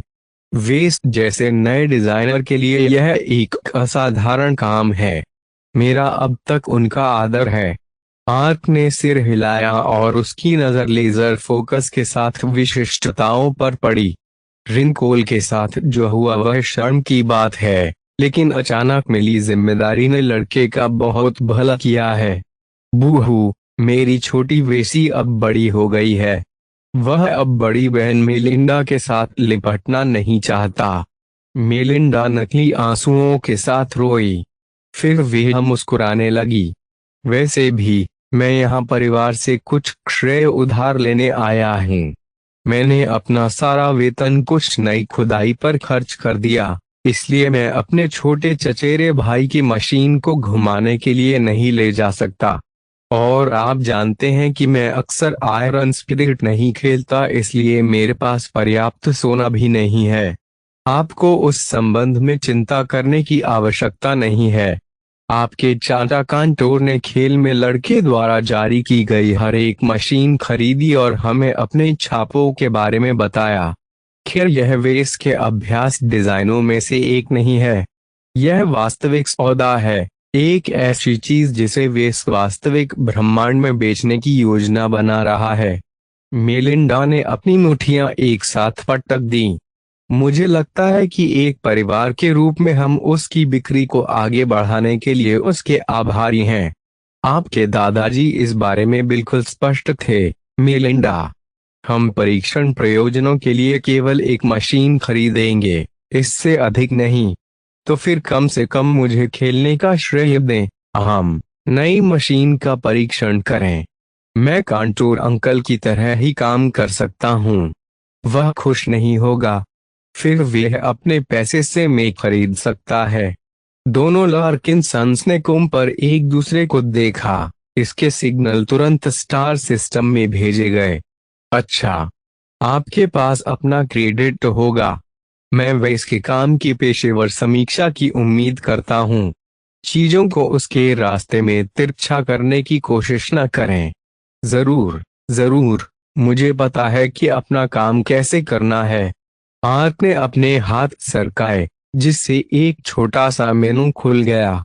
अपने बैंकिंग विकल्प चुनने के बाद वह मेलिंडा को कुछ नकदी भेजने के लिए तैयार हुआ। कितने क्रेडिट? केवल 25,000 उज्ज्वल क्रेडिट। यह उसकी नीरो चीज से बहुत सस्ता है। सीजर ऑगस्टस पर आधारित संस्करण के लिए यह सस्ता लगता है। क्रेडिट भेजने के बाद मेलिंडा ने उसे तुरंत अलविदा कहा और आर्क को उसके कार्यालय में अकेला छोड़ दिया और हस्ताक्षर करने के लिए रिपोर्टों से भरा एक टर्मिनल छोड़ दिया। उन्होंने नवीनतम रिपोर्ट पढ़ना फिर से शुरू किया, एक खुफिया अपडेट जिसमें देश की सीमा के पास बेसिलिस कहे जाने वाली विदेशी जाति के अज्ञात दलों को देखे जाने के बारे में टिप्पणी की गई थी। ब्राइट रिपब्लिक के मेक व्यापार संघ में एक कमांडिंग ऑफिसर के रूप में वे पिछले कुछ वर्षों में इस स्टार सेक्टर में चल रहे अंडर करंट के बारे में अधिक जानते थे। खोजकर्ता, भाड़े के सैनिक और समुद्री डाकू छिटपुट रूप से एक विदेशी जाति की सीमाओं पर दिखाई देते हैं जिनके साथ उनका कोई व्यवहार नहीं होना चाहिए। इससे उनके स्टार सेक्टर में किसी तीसरे पक्ष के हस्तक्षेप की बू आ रही है। ऐसा नहीं है कि उन्हें कोई सबूत मिलेगा, और मिलेगा भी तो क्या हुआ। जब तक यह वेश्या साम्राज्य या अन्य तीसरे दर्जे का राज्य न हो, ब्राइट रिपब्लिक बड़ी शक्तियों का सामना करने का जोखिम नहीं उठा सकता था। एक छोटे से देश का दो आर्क उदास होकर मुस्कुराया। वेश से संबंधित मुद्दे उसकी थाली में मौजूद मुद्दों की तुलना में फीके थे। अध्याय 24। मेलिंडा मेलिंडा लार्किंसन का जीवन व्यस्त था। बेंथीम प्लानिटरी गार्ड के एक जूनियर सदस्य के रूप में वे ज्यादातर समय गश्त पर या बेस पर रस्सियां सीखने में बिताती थीं। चूंकि वह मैक पायलटिंग के शिखर तक पहुंचने के लिए दृढ़ थी, इसलिए उसने उपद्रवियों को सुलझाकर और अपने साथी गार्डों के खिलाफ लड़ाई करके लगातार अपने कौशल को तेज किया। ब्राइट रिपब्लिक की आर्थिक बंदरगाह बेंथाइम के माध्यम से बड़ी संख्या में व्यापार प्रवाहित होता था। स्थानिक विकृतियों की एक जटिल प्रणाली के कारण अंतरिक्ष यान को बेंथाइम की ओर नेविगेट करना आसान हो गया था। इससे विशेष रूप से अल्ट्रा लॉन्गरे J30L या प्रकाश से भी तेज यात्रा की सुविधा मिली। सीधे शब्दों में कहें तो एक जहाज खुद को पुनः दिशा देने और APTL ड्राइव को चक्रित करने के लिए बीच में बिना रुके सीधे बेंथाइम की ओर यात्रा कर सकता है। मानवता ने वास्तव में लंबे समय से नष्ट हो चुकी विदेशी जाति से वे APTL तकनीक चुरा ली है जिसका वे आज उपयोग करते हैं। सैकड़ों वर्षों के अध्ययन और शोधन के माध्यम से उन्होंने तकनीक पर अपने ज्ञान के आधार को पहले ही उसकी सीमा तक पहुंचा दिया है। आजकल मानव अंतरिक्ष के एक छोर से दूसरे तक जाने के लिए केवल कुछ वर्षों की बिना रुके यात्रा की आवश्यकता होती है। APTL अनुकूल बंदरगाहों के अस्तित्व ने वह आधार तैयार किया जिसने इस तीव्र यात्रा को संभव बनाया। इसलिए बेंथाइम ने आर्थिक हृदय का गठन किया जिसने ब्राइट रिपब्लिक को समृद्ध बनाए रखा। इसने लालची आंखों को भी आमंत्रित किया, जैसे कि उनके वर्तमान प्रतिद्वंद्वी वेश्या साम्राज्य। वे अपनी स्वयं की बंदरगाह प्रणाली से संतुष्ट नहीं थे। वे हमेशा ब्राइट रिपब्लिक के क्षेत्र पर आक्रमण करने और रणनीतिक ग्रह को अपने लिए छीनने के लिए उत्सुक रहते थे।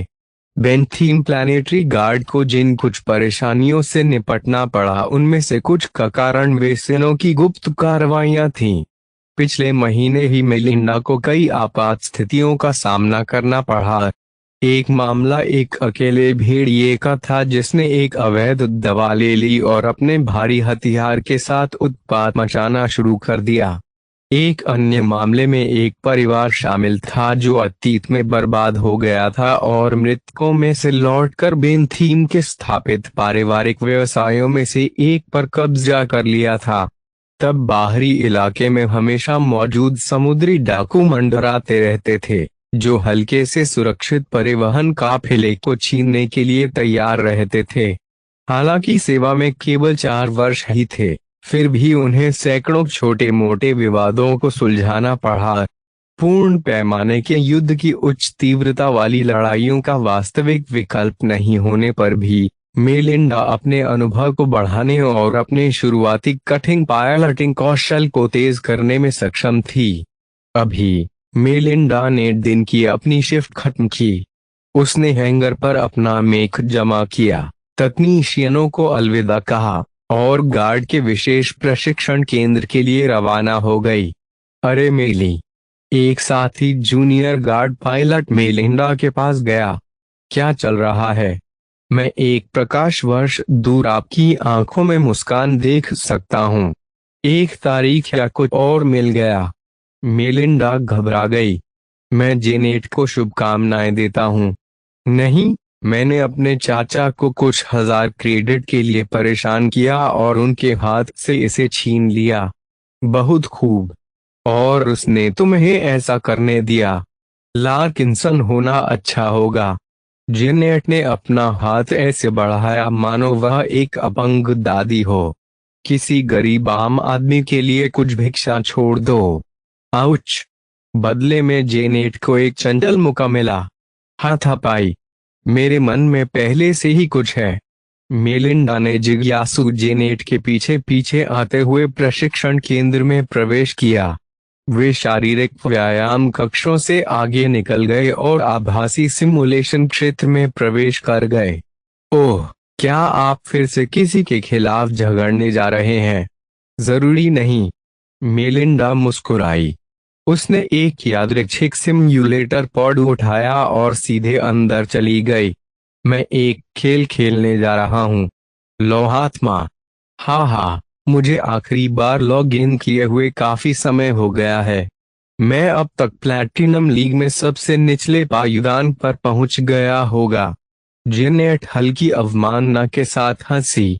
आखिरकार, गेम खेलने से कभी भी वास्तविक लाभ नहीं होता। मेलिंडा अपना सिर हिलाते हुए पॉड बंद करने वाली थी। मैं सिर्फ बेवकूफ बनाने के लिए गेम में लॉग इन नहीं कर रहा हूँ। एक पॉड लें और गेम में लॉग इन करें। आइए एक दूसरे को अपनी मित्र सूची में जोड़ें। मैं तुम्हें दिखाऊंगा कि मैं खेल में क्या हूँ। कंधे उछाते हुए जेनेट एक पॉड में कूद गई, यह जानने के लिए कि मेलिंडा क्रेडिट के एक बड़े समूह के साथ क्या करना चाहती है। मुझे यह मत बताएं कि वह एक वर्चुअल मशीन खरीदना चाहती है। क्या वह पागल है? यदि वह उन्नत मशीनों के साथ अनुभव प्राप्त करना चाहती है, तो सिमुलेटर में बहुत सारे अन्य प्रोग्राम स्थापित हैं। दो युवतियों द्वारा गेम में लॉग इन करने के बाद उन्होंने अपने समकक्षों की खोज की और एक दूसरे को अपनी सूची में जोड़ा।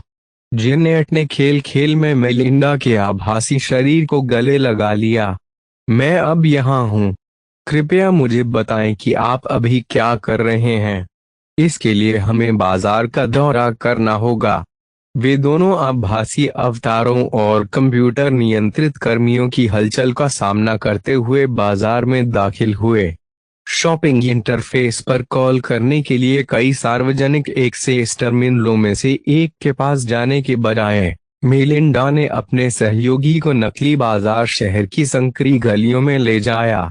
वह एक गली में तेजी से मुड़ी और एक छोटी टूटी फूटी दुकान में दाखिल हुई, जिसका दरवाजा लकड़ी का था, जो लगभग टूट गया हुआ लग रहा था। इंटीरियर में कोई फर्नीचर नहीं था और कमरे में तैरती चमकती नीली गेंद न होती तो लगभग परित्यक्त दिखाई देता। चेजिंग क्लाउड्स मेक शॉप में आपका स्वागत है। ग्राहकों, मैं आपकी कैसे सहायता कर सकता हूँ? डिफॉल्ट रोबोटिक दुकानदार ने जोड़े से पूछा। वाह मेल, क्या आप वाकई इस घटिया स्टोर से कुछ खरीदना चाहते हैं? मुझे नहीं लगता कि मालिक ने इस स्टोर में एक पैसा भी निवेश करने की रहमत उठाई होगी। मेलिंडा ने जेनेट के सिर पर जोरदार प्रहार किया। इस स्टोर का स्वामित्व मेरे चचेरे भाई वेब के पास है। उसके पास नकदी की थोड़ी कमी है, इसलिए वह इसे आभासी दुकान जैसे फालतू खर्च पर बर्बाद नहीं कर सकता। अधिकांश बिक्री सार्वजनिक टर्मिनलों के माध्यम से या एक पायलट के विशेष कमरे से हुई। जीवंत शहर और इसके कई प्राचीन दिखने वाले स्टोरफ्रंट गेम में हाल ही में जोड़े गए थे। बीएसबीएच कॉरपोरेशन सामाजिक संपर्क को सुविधाजनक बनाकर आयरन स्पिरिट की अपील को बढ़ाना चाहता था। मैं आपको यहाँ लाने का एकमात्र कारण यह है कि आप मेरे चचेरे भाई द्वारा डिजाइन किए गए मेक को करीब से देख सकें। ओह, यह पहली बार है जब मैंने आपके किसी चचेरे भाई के बारे में सुना है जो मेक डिजाइनर के रूप में काम करता है। क्या यह एक मौलिक डिजाइन है? यह एक मौलिक डिजाइन कैसे हो सकता है? मेलिंडा ने दुकानदार द्वारा उपलब्ध कराए गए मेनू को देखते हुए अपना सिर हिलाया। यह केवल एक प्रकार है, लेकिन यह काफी प्रभावशाली भी है। उसकी उंगली के अंतिम दबाव के साथ अंधेरी और खाली दुकान एक अंतहीन तारों वाले दृश्य में लुप्त हो गई। दोनों महिलाओं के सामने धीरे धीरे एक मेज बन गई। मार्क एंटनी ने पहली बार दो महिलाओं के सामने अपनी काली और खतरनाक छवि का खुलासा किया। यह मेरा चचेरा भाई, इसे मार्क एंटनी कहता है। यह सीजर ऑगस्टस का सस्ता संस्करण है। प्रभावशाली। बहुत खूब। और आप कहते हैं कि यह सस्ता है? यह बिल्कुल अलग स्वाद के साथ। मूल सीजर ऑगस्टस की तरह ही भव्य दिखता है। गहरे कवच की प्लेटें, बिजली के बोल्ट और ईगल पंखों के साथ रक्त लाल ढाल, विभिन्न लाल और कांसे लजे, इन सभी ने बेलगाम रक्तवासना और आक्रामकता की छवि में योगदान दिया। शीर्ष पर वह कौन सी अच्छी दिखने वाली चीज है? जेनेट ने उत्सुकता से पूछा, क्योंकि उसने अजीब हेलमेट प्रेस्ट और शीर्ष पर स्लिट से चुपचाप लाल वाष्प निकल रही थी। मुझे पता नहीं। मेरे चचेरे भाई ने इस प्रभाव को प्राप्त करने के लिए फेस्टिव क्लाउड जेनरेटर का उपयोग किया जो उसके गृह पर प्रसिद्ध है। हाँ हाँ, उन्होंने वास्तव में इस तरह के गंभीर मामले में एक पार्टी ट्रिक का इस्तेमाल किया। जेनेट हंसी। हालांकि उसने अंदर ही अंदर स्वीकार किया कि यह मेक की तेज तरार प्रतिभा को बहुत अच्छी तरह से जोड़ता है। तो इसका स्तर क्या है और एक के लिए कितना है? यह एक मध्यम स्तरीय 5 में 6, लेकिन इसकी लागत केवल 25,000 क्रेडिट है। यह मेरे लिए एक अच्छे सौदे जैसा लगता है। जेनेट ने सिर हिलाया। 1 साल तक लॉग इन न करने के बावजूद उसने अभी भी खेल के बारे में अपना अधिकांश ज्ञान बरकरार रखा है, जिसमें वर्चुअल में की कीमतें भी शामिल हैं। यदि यह सीजर ऑगस्टस जितना अच्छा है, तो यह एक चोरी है। मेलिंडा ने अपना हाथ घुमाया, भ्रम को दूर किया और जोड़ी को वापस दुकान में लौटा दिया। उसने खरीदारी पूरी कर ली। मेरा चचेरा भाई इस तरह पैसे कैसे फेंक सकता है? उन्होंने बहुत सारे बदलाव किए, लेकिन सबसे महत्वपूर्ण यह है कि उन्होंने स्टॉक कवच को 1000 ने 4 एफ से बदल दिया। बकवास से 4 एफ। वह घटिया कवच कार्यालय के बीन काउंटरों को बहुत पसंद है। वाह, इतनी अच्छी दिखने वाली मशीन बनाने के लिए इतनी सस्ती सामग्री का उपयोग करने के लिए आपके चचेरे भाई को पुरस्कार जीतना चाहिए। इसमें कोई आश्चर्य नहीं कि यह इतनी बड़ी ढाल लेकर चलता है। एक बार जब मेलिंडा ने अपनी खरीदारी पूरी कर ली, तो यह जोड़ी दुकान से बाहर निकल गई और वे वापस सेंट्रल प्लाजा की ओर चल दिए, जहां से वे विभिन्न क्षेत्रों में जा सकते थे। मुझे 15 मिनट दीजिए ताकि मैं अपनी नई मशीन को समझ सकूं। चलो उसके बाद एक मैच में उतरें, ठीक है? जरूर, मेली। मुझे अपने मेक्स टेबल से गुजरना होगा और यह सुनिश्चित करना होगा कि मेरे मेक अभी भी सही तरीके से कॉन्फ़िगर किए गए हैं। आखिरकार मैंने बहुत समय से नहीं खेला है। आप किस गेम मोड के लिए कतार में लगना चाहते हैं? मैं 2v2 एरिना के लिए वोट करता हूँ। मेलिंडा ने सिर हिलाया। मैं माँ केंटनी की भूमिका नहीं निभा पाऊंगा किसी अखाड़े के मैच में पूरी क्षमता। आइए वॉरटोर्न इंसेन से इसके लिए कतार में लग जाएं। लानत है, बहन, तो तुम सीधे इसमें कूदना चाहती हो। मैं तब आपके लिए एक दीर्घकालिक सहायता तंत्र तैयार करूंगा, क्योंकि आपको कवर की आवश्यकता होगी। जैसे ही जेनेट अपने उपेक्षित खेल खाते को निपटाने के लिए निकली, मेलिंडा ने अपने मेक्स टेबल में प्रवेश किया और स्टॉल पर चली गई जहां उसकी नई खरीदारी उसके प्रवेश का इंतजार कर रही थी। अंधेरे मेक ने एक अदृश्य आभा उत्सर्जित की, भले ही वह एक चुपचाप निष्क्रिय खड़ा था। ऐसा लगता है मानो मुझे नरक में धकेला जा रहा है। मेलिंडा थोड़ा कांप उठी, इस बात से घबरा गई कि एक ऐसी मशीन जो अभी तक शुरू भी नहीं हुई थी, इतनी तीव्रता दे रही है। भले ही वह यह वर्णन न कर सके कि उसे क्या महसूस हुआ, मानो ये मशीन कोई मशीन नहीं बल्कि कोई देवता हो। जैसे जैसे उसने दूरी कम की, बेचैनी बढ़ती गई। उसने कॉकपिट तक ऊपर लाने के लिए एक लिफ्ट सक्रिय की जो छाती से खुलती थी। वह किसी जानवर के पेट में प्रवेश करने की तरह अंदर खिसक गई और खुद को कुर्सी से बांध लिया। यह सिर्फ एक मंच है और कोई राक्षस नहीं है, तो मैं इतना नाटकीय क्यों हो रहा हूँ? उसने खुद को शांत किया और मेक को बूट किया। यह एक झिलमिलाहट के साथ जीवित हो गया, जिससे इसकी सुनहरी आंखें जुड़वां सूरज की तरह चमकने लगीं क्योंकि विभिन्न प्रणालियों ने अपनी जांच शुरू कर दी थी। सभी प्रणालियों में कोई त्रुटि न होने के बाद मेलिंडा ने अंततः मशीन पर पूर्ण नियंत्रण प्राप्त कर लिया।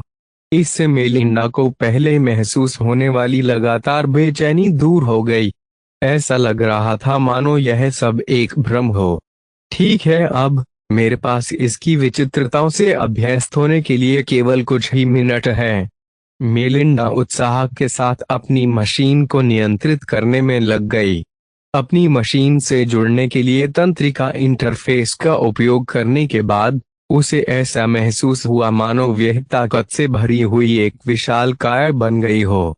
पुराने सेकेंड हैंड इंटरफेस के विपरीत तंत्रिका इंटरफेस ने बहुत अच्छा काम किया, जिसमें कोई लंबी समस्या नहीं थी। मार्क एंटनी की ढाल ने उसकी ढाल की भुजा पर भारी दबाव डाला, जिससे उसकी मशीन का संतुलन बिगड़ गया। वह सावधानी से दौड़ी, फिर जॉगिंग की और फिर अपनी मशीन के साथ तेजी से दौड़ी, सामने रखी अपनी टावर शील्ड के साथ चलने के लिए आवश्यक कोणीय मुद्रा से परिचित हुई। फिर उसने बिना ढाल के ही वही हरकत दोहराई, सिर्फ यह देखने के लिए कि उसकी गति पर कितना असर पड़ा है। 15 मिनट अचानक आए और चले गए। जेनेट ने मेलिंडा के साथ निजी बातचीत शुरू की। आओ मेली, मुझे दिखाओ कि तुम उस जानवर के साथ क्या कर सकते हो। ठीक है, मैं भी इस बात को लेकर उत्सुक हूँ कि क्या मेरे चचेरे भाई का काम वास्तविक लड़ाई का सामना कर सकता है।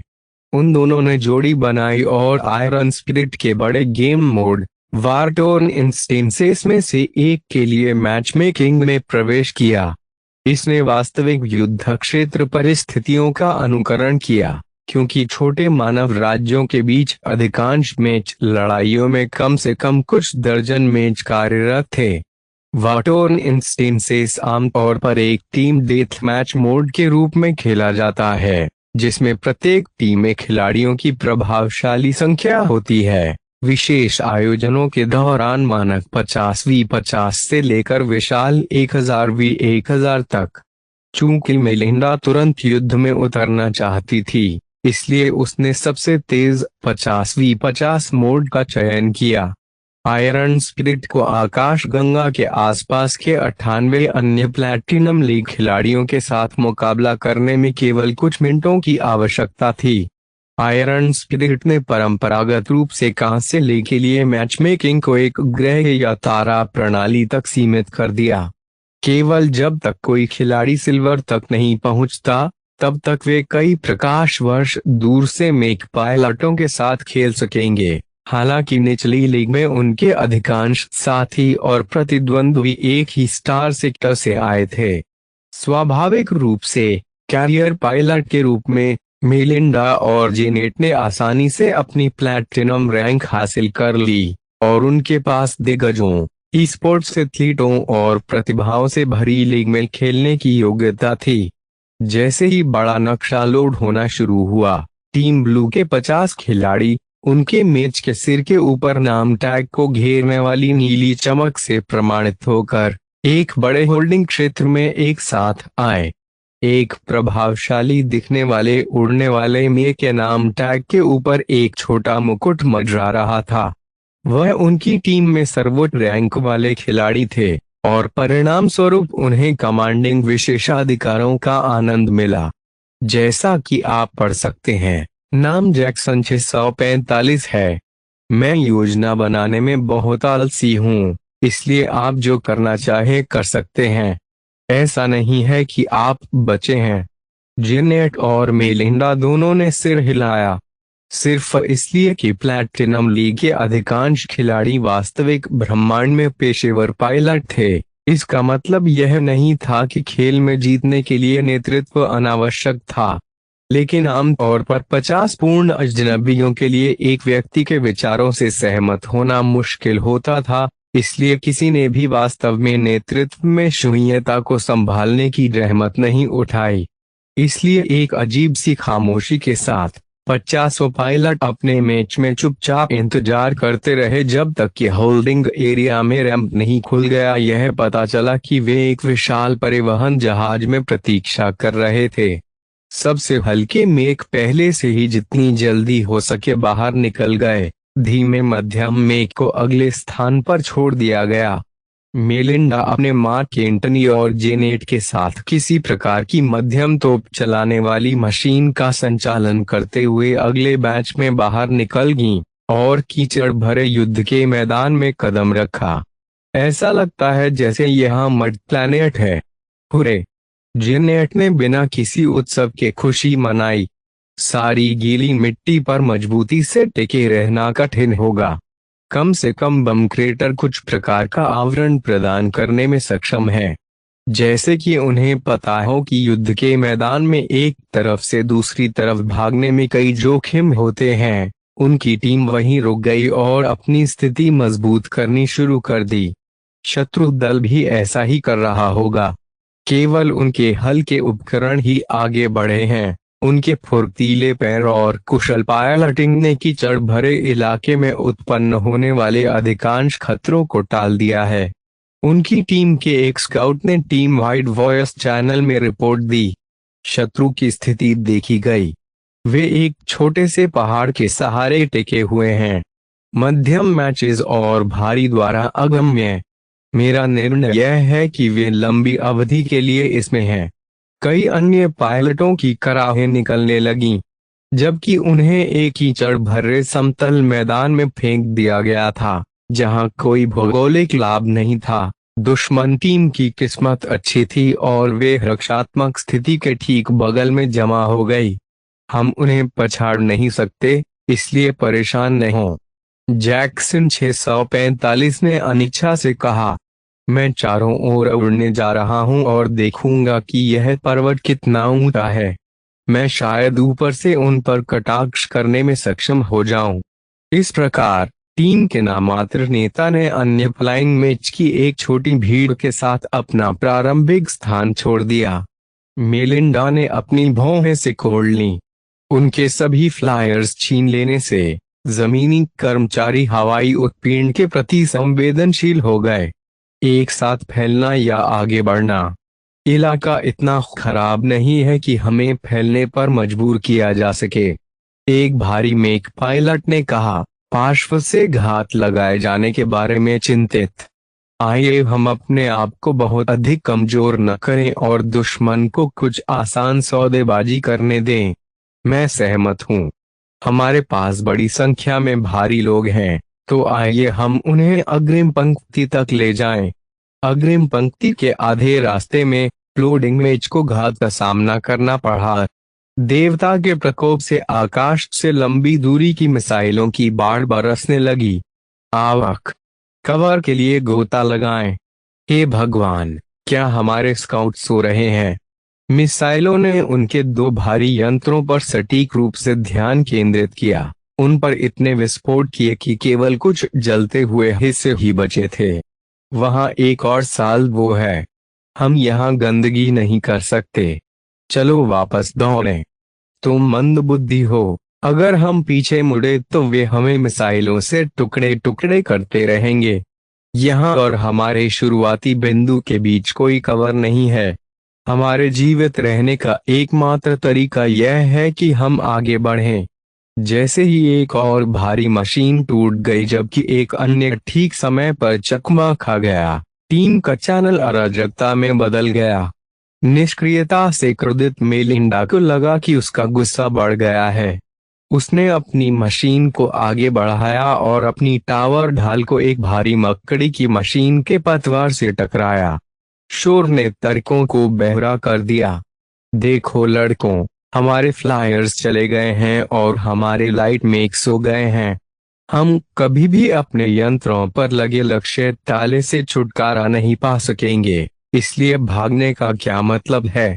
मैं दुश्मन पर हमला करने की योजना बना रहा हूँ। जो मेरे साथ है। मिसाइल प्रक्षेपणों के बीच के अंतराल में सन्नाटा पसरा रहा। मार्क एंटनी ने अपनी गदा को उसकी भारी ढाल के किनारे से टकराया, जिससे खड़खड़ाहट ने उनके दिमाग को झकझोर कर रख दिया। मैंने पूछा, मेरे साथ कौन है?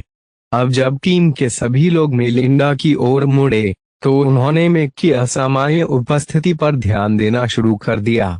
इसकी संरचना आक्रामक थी। इसमें एक स्टाइलिश टावर ढाल और एक भारी गदा थी।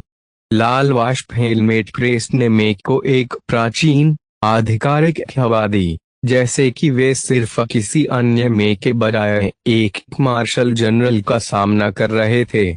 जो मेरे साथ है, जो मेरे साथ है, जो मेरे साथ है। जेनेट अपनी चाल के साथ आगे बढ़ी। मैं हूँ।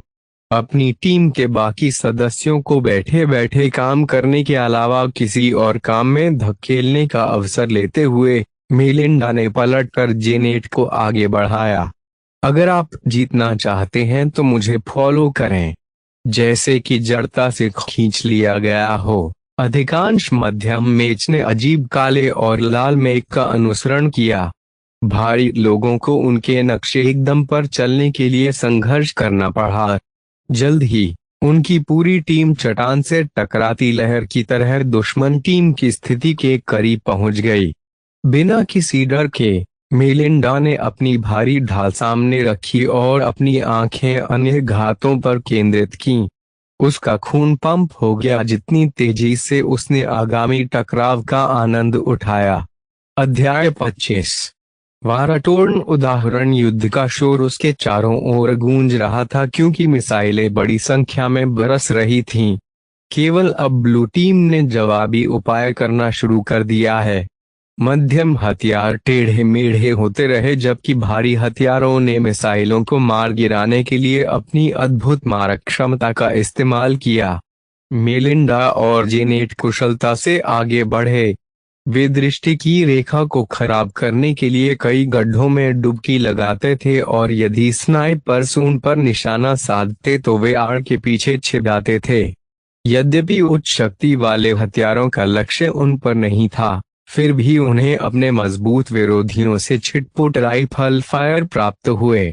मेलिंडा ने अपनी ढाल से जेनेट को आने वाली आग से दृढ़तापूर्वक बचाया। उनकी टीम के हल्के उपकरण अब तक दुश्मन स्काउट्स को उलझा रहे होंगे। मेलिंडा ने नोट किया कि मिसाइल फायर ने अचूक सटीकता के साथ उतरना बंद कर दिया। उनके ईसीएम द्वारा खराब किए गए घातक पेलोड व्यापक रूप से फैल गए, जिससे कई मशीनों को नुकसान पहुंचा, लेकिन उन्हें पूरी तरह से नष्ट करने की हद तक नहीं। जैक्सन और उसके फ्लायर्स क्या कर रहे हैं? जेनेट रोने लगी क्योंकि उसे लगा कि मेलिंडा की ढाल के पीछे चलना बेकार है। उसकी तोप मशीन के पास अस्थायी खाइयों के पीछे छिपे दुश्मन पर जवाबी हमला करने का कोई मौका नहीं था। हम उनके फ्लायर्स से मुकाबला कर रहे हैं, हमें परेशान मत करो। उनकी टीम के सर्वोच्च रैंक वाले खिलाड़ी ने अपनी बातचीत बंद करने से पहले बात की। जेनेट, यदि आप आगे बढ़ती हैं तो आप बहुत असुरक्षित हैं। यहीं रहो और सहायता प्रदान करो, ठीक है? एक प्रशिक्षित पायलट के रूप में वह अपनी परिस्थितियों को पहचानती थी, इसलिए उसने बिना कुछ कहे सिर हिलाया।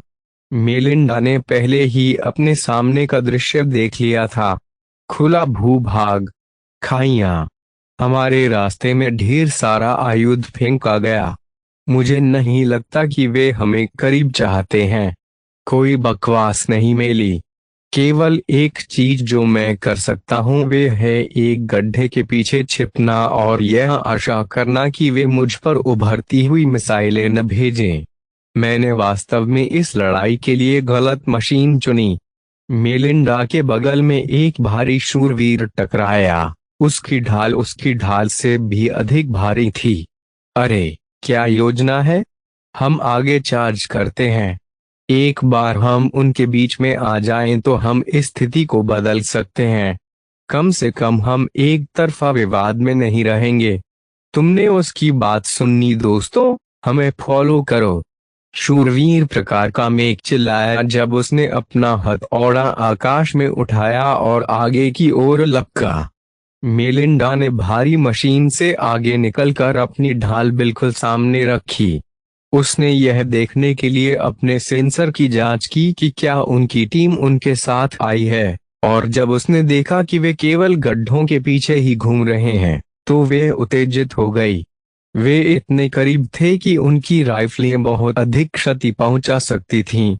उसने अपनी गदा को अपनी ढाल से इतनी जोर से टकराया कि विशाल स्लैब के किनारे पर लगभग चोट लग गई। जल्दी करना, दौड़ते रहो और तब तक मत रुको जब तक तुम उनके सामने न आ जाओ। हालांकि वह मैदान पर कई लोगों में से एक थी, फिर भी उसका आकर्षक रूप सामान्य से अधिक लोगों को आकर्षित करता था। उसकी लाल शिखा जिसने उसे एक बहादुर योद्धा के रूप में प्रदर्शित किया, उसने दूसरों को भी साथ चलने के लिए प्रेरित किया। आखिरकार उनमें से अधिकांश अनुभवी या विशेषज्ञ खिलाड़ी थे, इसलिए वे जानते थे कि वे दुश्मन के मार क्षेत्र में कितनी बुरी तरह गिरे थे। उन्होंने अपनी आशंकाओं को शांत किया और मोर्चे पर ढाल ढोने वालों के पीछे पीछे चले, शायद यह पहचानते हुए कि मेलिंडा की चाल उन्हें आगे ले गई। दुश्मन की गोलाबारी उसकी स्थिति की ओर झुकने लगी। उसने अपनी गतिशीलता का यथासंभव सर्वोत्तम उपयोग किया, अपने लक्ष्य को विफल करने के लिए किनारों पर बुनाई करने की कोशिश की। फिर भी वे हल्की मशीन जितनी फुर्तीली नहीं थी, इसलिए कई तोप के गोले और लेजर किरणों ने उसकी विशाल ढाल को प्रभावित किया। एक बड़े कैलिबर तोप के गोले ने उसकी ढाल के दाहिने कोने को भी टुकड़े टुकड़े कर दिया, जिससे उसका संतुलन लगभग बिगड़ गया। अपने पैरों पर खड़े हो जाओ, हेवी नाइट खिलाड़ी ने उसके सामने हस्तक्षेप करते हुए चिल्लाया। वॉली का खामियाजा भुगतते हुए उसने अपना संतुलन वापस पा लिया। मेरी ढाल अभी भी बहुत कुछ ले सकती है। उसने उसके दौड़ते हुए रूप को पीछे धकेल दिया और तेजी से दौड़ने लगी। हम आधे रास्ते पर हैं, बस थोड़ा सा और हम उनके चेहरों पर वार कर सकते हैं। मेलिंडा को उनके चेहरों पर प्रहार करने की अत्यधिक इच्छा महसूस हुई। वह भूल गई कि वह एक खेल खेल रही थी। वह भूल गई कि उसका वास्तविक जीवन दांव पर नहीं था। वह एक रिपोर्ट लिखने के लिए माँ की एंटनी का ध्यान रखना भी भूल गई। नहीं, उसके मन में केवल एक ही बात थी कि उनकी मारक क्षमता को खत्म किया जाए। उसकी HRF प्लेटेड ढाल उसे प्राप्त सभी बैलिस्टिक प्रभावों से दरकने लगी। लेजर किरणों ने दरारों को पिघलाकर क्षति को और अधिक बढ़ा दिया। ढाल मोटी थी, लेकिन आखिरकार यह तथ्य कि यह घटिया धातुओं से बना था और इसमें भारी मात्रा में मारक क्षमता थी, निचले हिस्से को टूटने से नहीं रोक सका। लानत है, उस खंड की हार ने उसका संतुलन बिगाड़ दिया और कुछ तेज तरार निशानेबाजों ने तुरंत अपना निशाना नीचे कर दिया, जिससे उसके पैर में चोट लगी।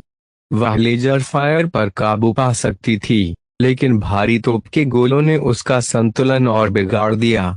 केवल कुशल विमान संचालन के कारण ही वह शुरुआती से कंडों में लड़खड़ा कर आगे बढ़ने में सफल रही। अपना संतुलन पुनः प्राप्त करने के बाद वे आगे बढ़ी और दुश्मन की खाइयों में बंद हो गई। उसने अपना दूसरा हाथ उठाया और अपनी गदा पकड़ ली। उनके सिर फोड़ दो। उनकी टीम के अन्य खिलाड़ियों के गले से घिसे पिटे युद्ध छूट गए, क्योंकि अंततः उन्होंने दूरी कम कर ली।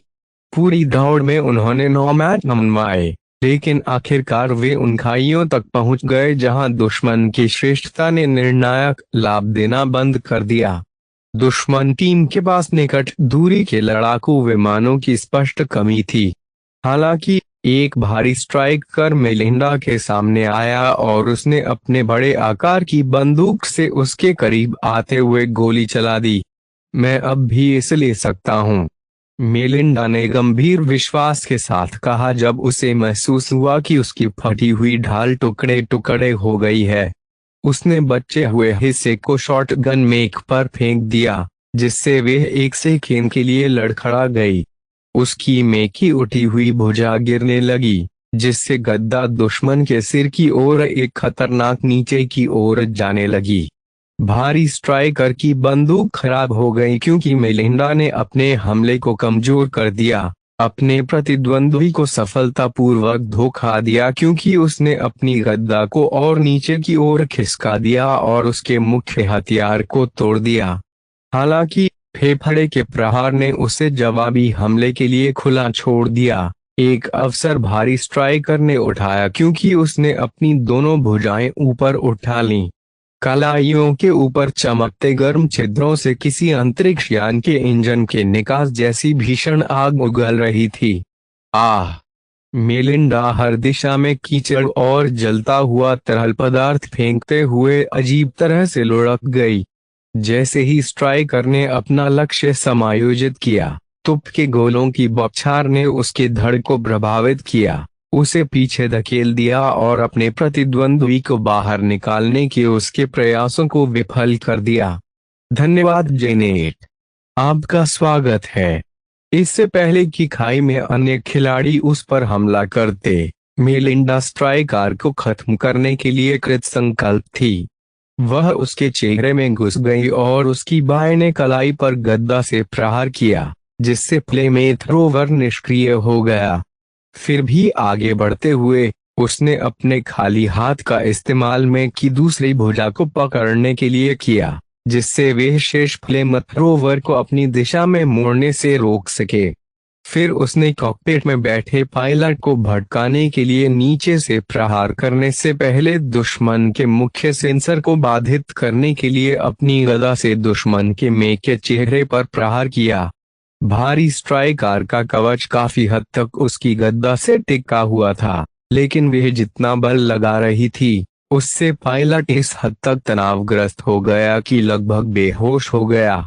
एक बार एक निश्चित स्तर की ताकत हासिल करने के बाद कवच से गुजरने वाली शॉक तरंगें अपने आप में घातक हो सकती हैं। यह सुनिश्चित करने के बाद कि उसने पायलट को मार गिराया है, मेलिंडा ने अनुत्तरदायी भारी वजन गिरा दिया और मध्यम लेजर राइफलमैन की एक जोड़ी का सामना करने लगी। जब वह अपने सहयोगी के करीब आ गई तो उन्हें उस पर गोली चलाने का डर था, लेकिन इसकी हार ने उन्हें आग की एक स्पष्ट रेखा के साथ छोड़ दिया। जैसे ही वह आगे बढ़ी, मेलिंडा ने अपनी मुट्ठियां उठाई और अपनी लेजर तोपों की शक्ति बढ़ा दी। तीनों ने लेजर वॉली का आदान प्रदान किया। दोनों पक्षों ने अपने अपने हथियारों को व्यवस्थित कर लिया, जिससे उन्हें होने वाली क्षति के कारण कुछ प्रणालियों में खराबी आ गई। फिर भी मेलिंडा स्थिर बनी रही और रेंज को तब तक बंद रखा जब तक कि वह हाथापाई की सीमा में नहीं पहुंच गई। दोनों राइफलमैनों ने अपनी राइफलें फेंक दी और अपने लड़ाकू चाकू खोल दिए, लेकिन इससे पहले कि वे कुछ कर पाते, मेलिंडा ने एक मशीन को कंधे से कुचल दिया, जबकि दूसरे राइफलमैन की पकड़ पर अपनी गदा मारकर उसका रास्ता बदल दिया। जिस मेक को बैश मिला, वह अपनी पीठ पर लुढ़क गया। उसका चाकू मार केंटनी के मोटे सामने वाले धड़ से केवल एक गहरी नाली छोड़ रहा था। इसने उस पर गोली चलाने के लिए पिस्तौल निकालने की कोशिश की, लेकिन इससे पहले कि वह ऐसा कर पाती, उसका भारी भरकम नाइट साथी आखिरकार एक विस्मयकारी छलांग के साथ खाई में पहुंच गया, जो गिरे हुए मेक के पैर पर गिरा। कई टन वजन ने उन्हें टूटे हुए हिस्सों में कुचल दिया। शत्रुतंत्र समाप्त हो गया। मेलिंडा ने पहले ही अपना ध्यान दूसरे राइफलमैन की ओर केंद्रित कर दिया था, जिसने ऊंची जमीन पर भागने की कोशिश की थी। मेलिंडा ने अपने शिकार को नहीं छोड़ा, भागते हुए मेक को अपनी अबस और विकृत गद्दा से हराने के लिए आगे की ओर झपटी। मरना। जब उसने मेक की पिछली प्लेटों को विकृत कर दिया तो वह चिल्ला उठी। उसने अपनी दूसरी कलाई से लेजर चलाकर कई महत्वपूर्ण घटकों को जलाकर या पिघलाकर बनाए गए अंतराल का लाभ उठाया। उनकी टीम दुश्मन टीम पर हावी होने ही वाली थी, लेकिन ऊपर से गोले और लेजर की बौछार होने लगी। अप्रत्याशित हमले फेंके गए एक लूप के लिए टीम ब्लू उनके उन्मादी हमले की हवा निकाल रही है। टीम रेड ने पीछे हटने के अवसर का उपयोग किया।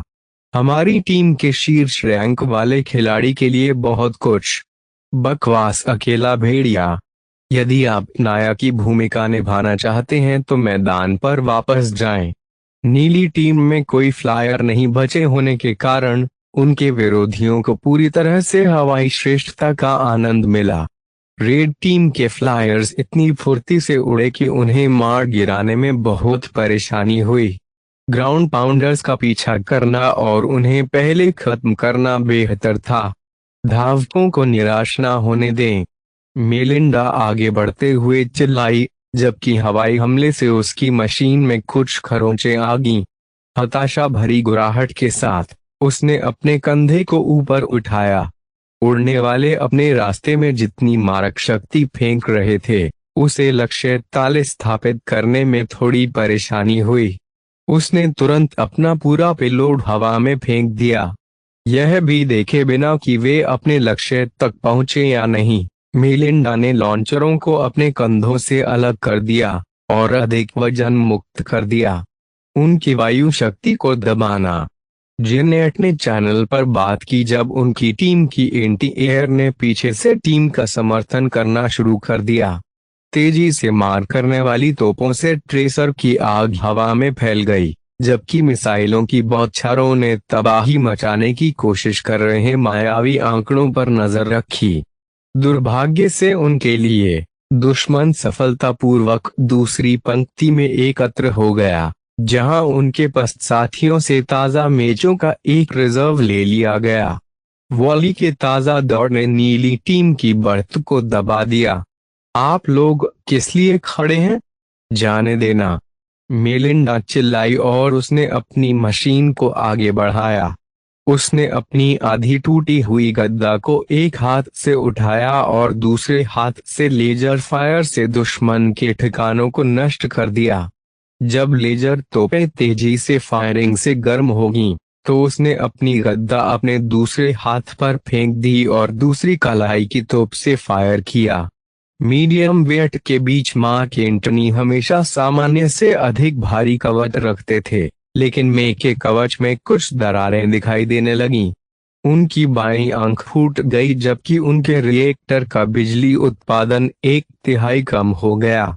फिर भी वे अभी भी अत्यधिक गर्मी से धधक रही दोनों कलाई की तोपों के साथ अपनी मशीन को दूसरी पंक्ति तक ले जाने में कामयाब रही। दुश्मन उसके लिए तैयार था। एक तलवार चलाने वाला बैलिस्टिक पिस्तौल से फायरिंग करते हुए अंदर आ गया।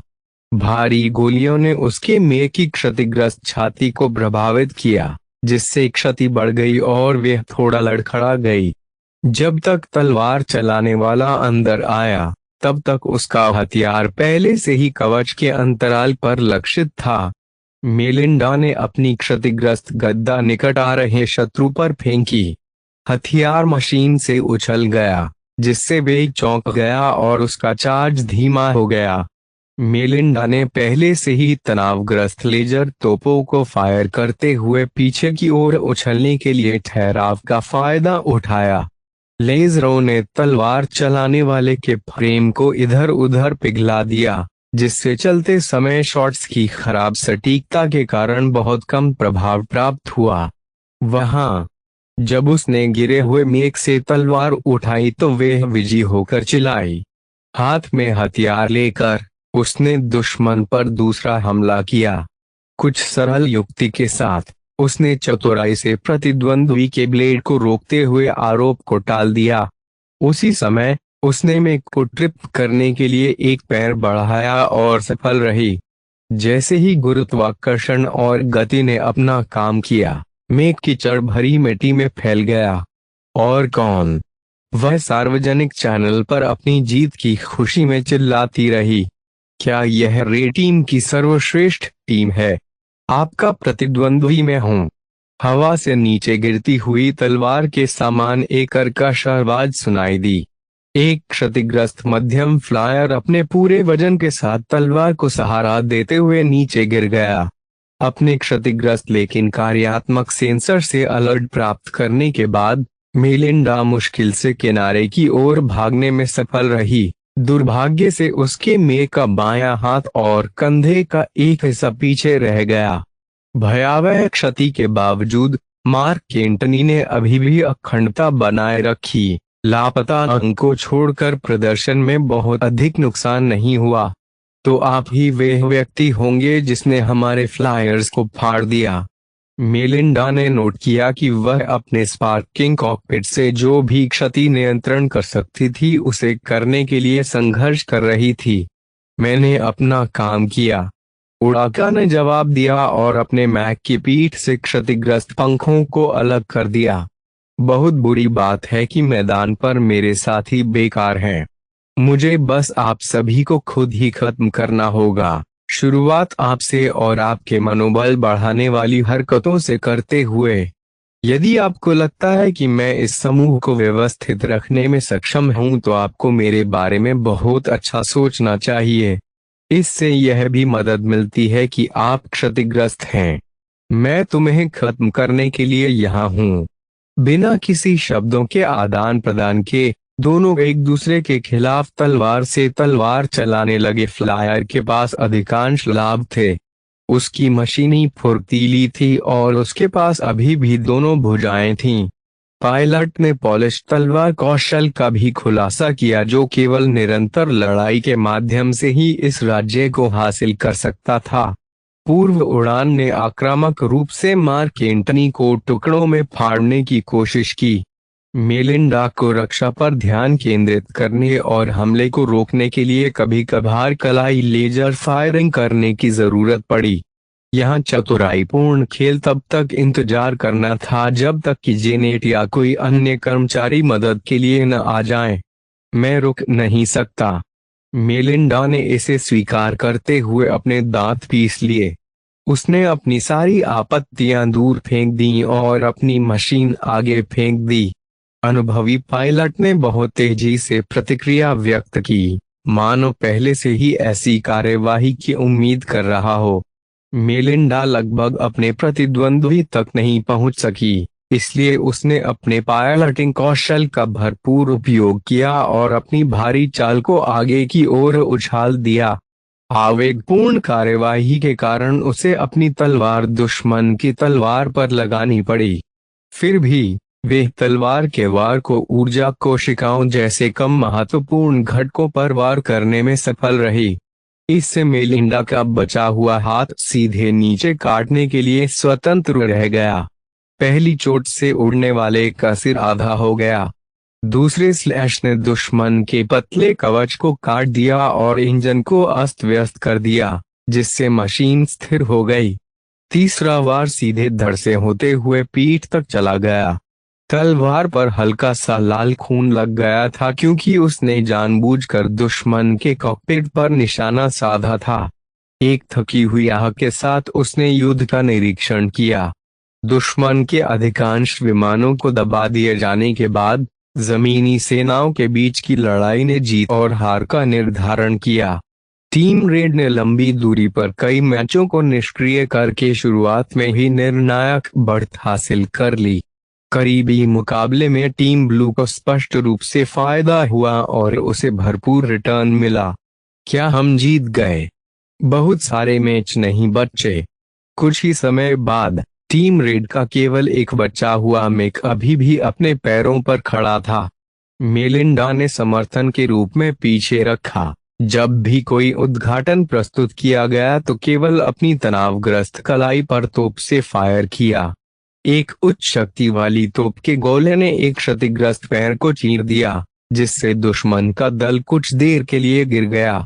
इसे रोकने वाले कर्मचारी अब इस पर ऐसे झपट्टे जैसे यह कैवियार का कटोरा हो। लाल टीम का अंतिम सदस्य विखंडन में सफल नहीं हो सका। टीम ब्लू ने मैच जीत लिया है। ऊंचाई से नीचे आते समय मेलिंडा ने अपनी आंखें मलीं। क्या खेल हमेशा इतना तीव्र होता है? मैंने इस मैच का जितना सोचा था उससे कहीं अधिक आनंद उठाया। अपनी जर्जर स्थिति के बावजूद मार्क एंटनी ने रियायती स्टार मशीन के लिए अच्छा प्रदर्शन किया। यहाँ तक कि अपनी क्षतिग्रस्त अवस्था में और एक हाथ गायब होने पर भी मेक ने अभी भी प्रभुत्व प्रदर्शित किया है, खासकर अब जब उसने युद्ध का मैदान छोड़ दिया है।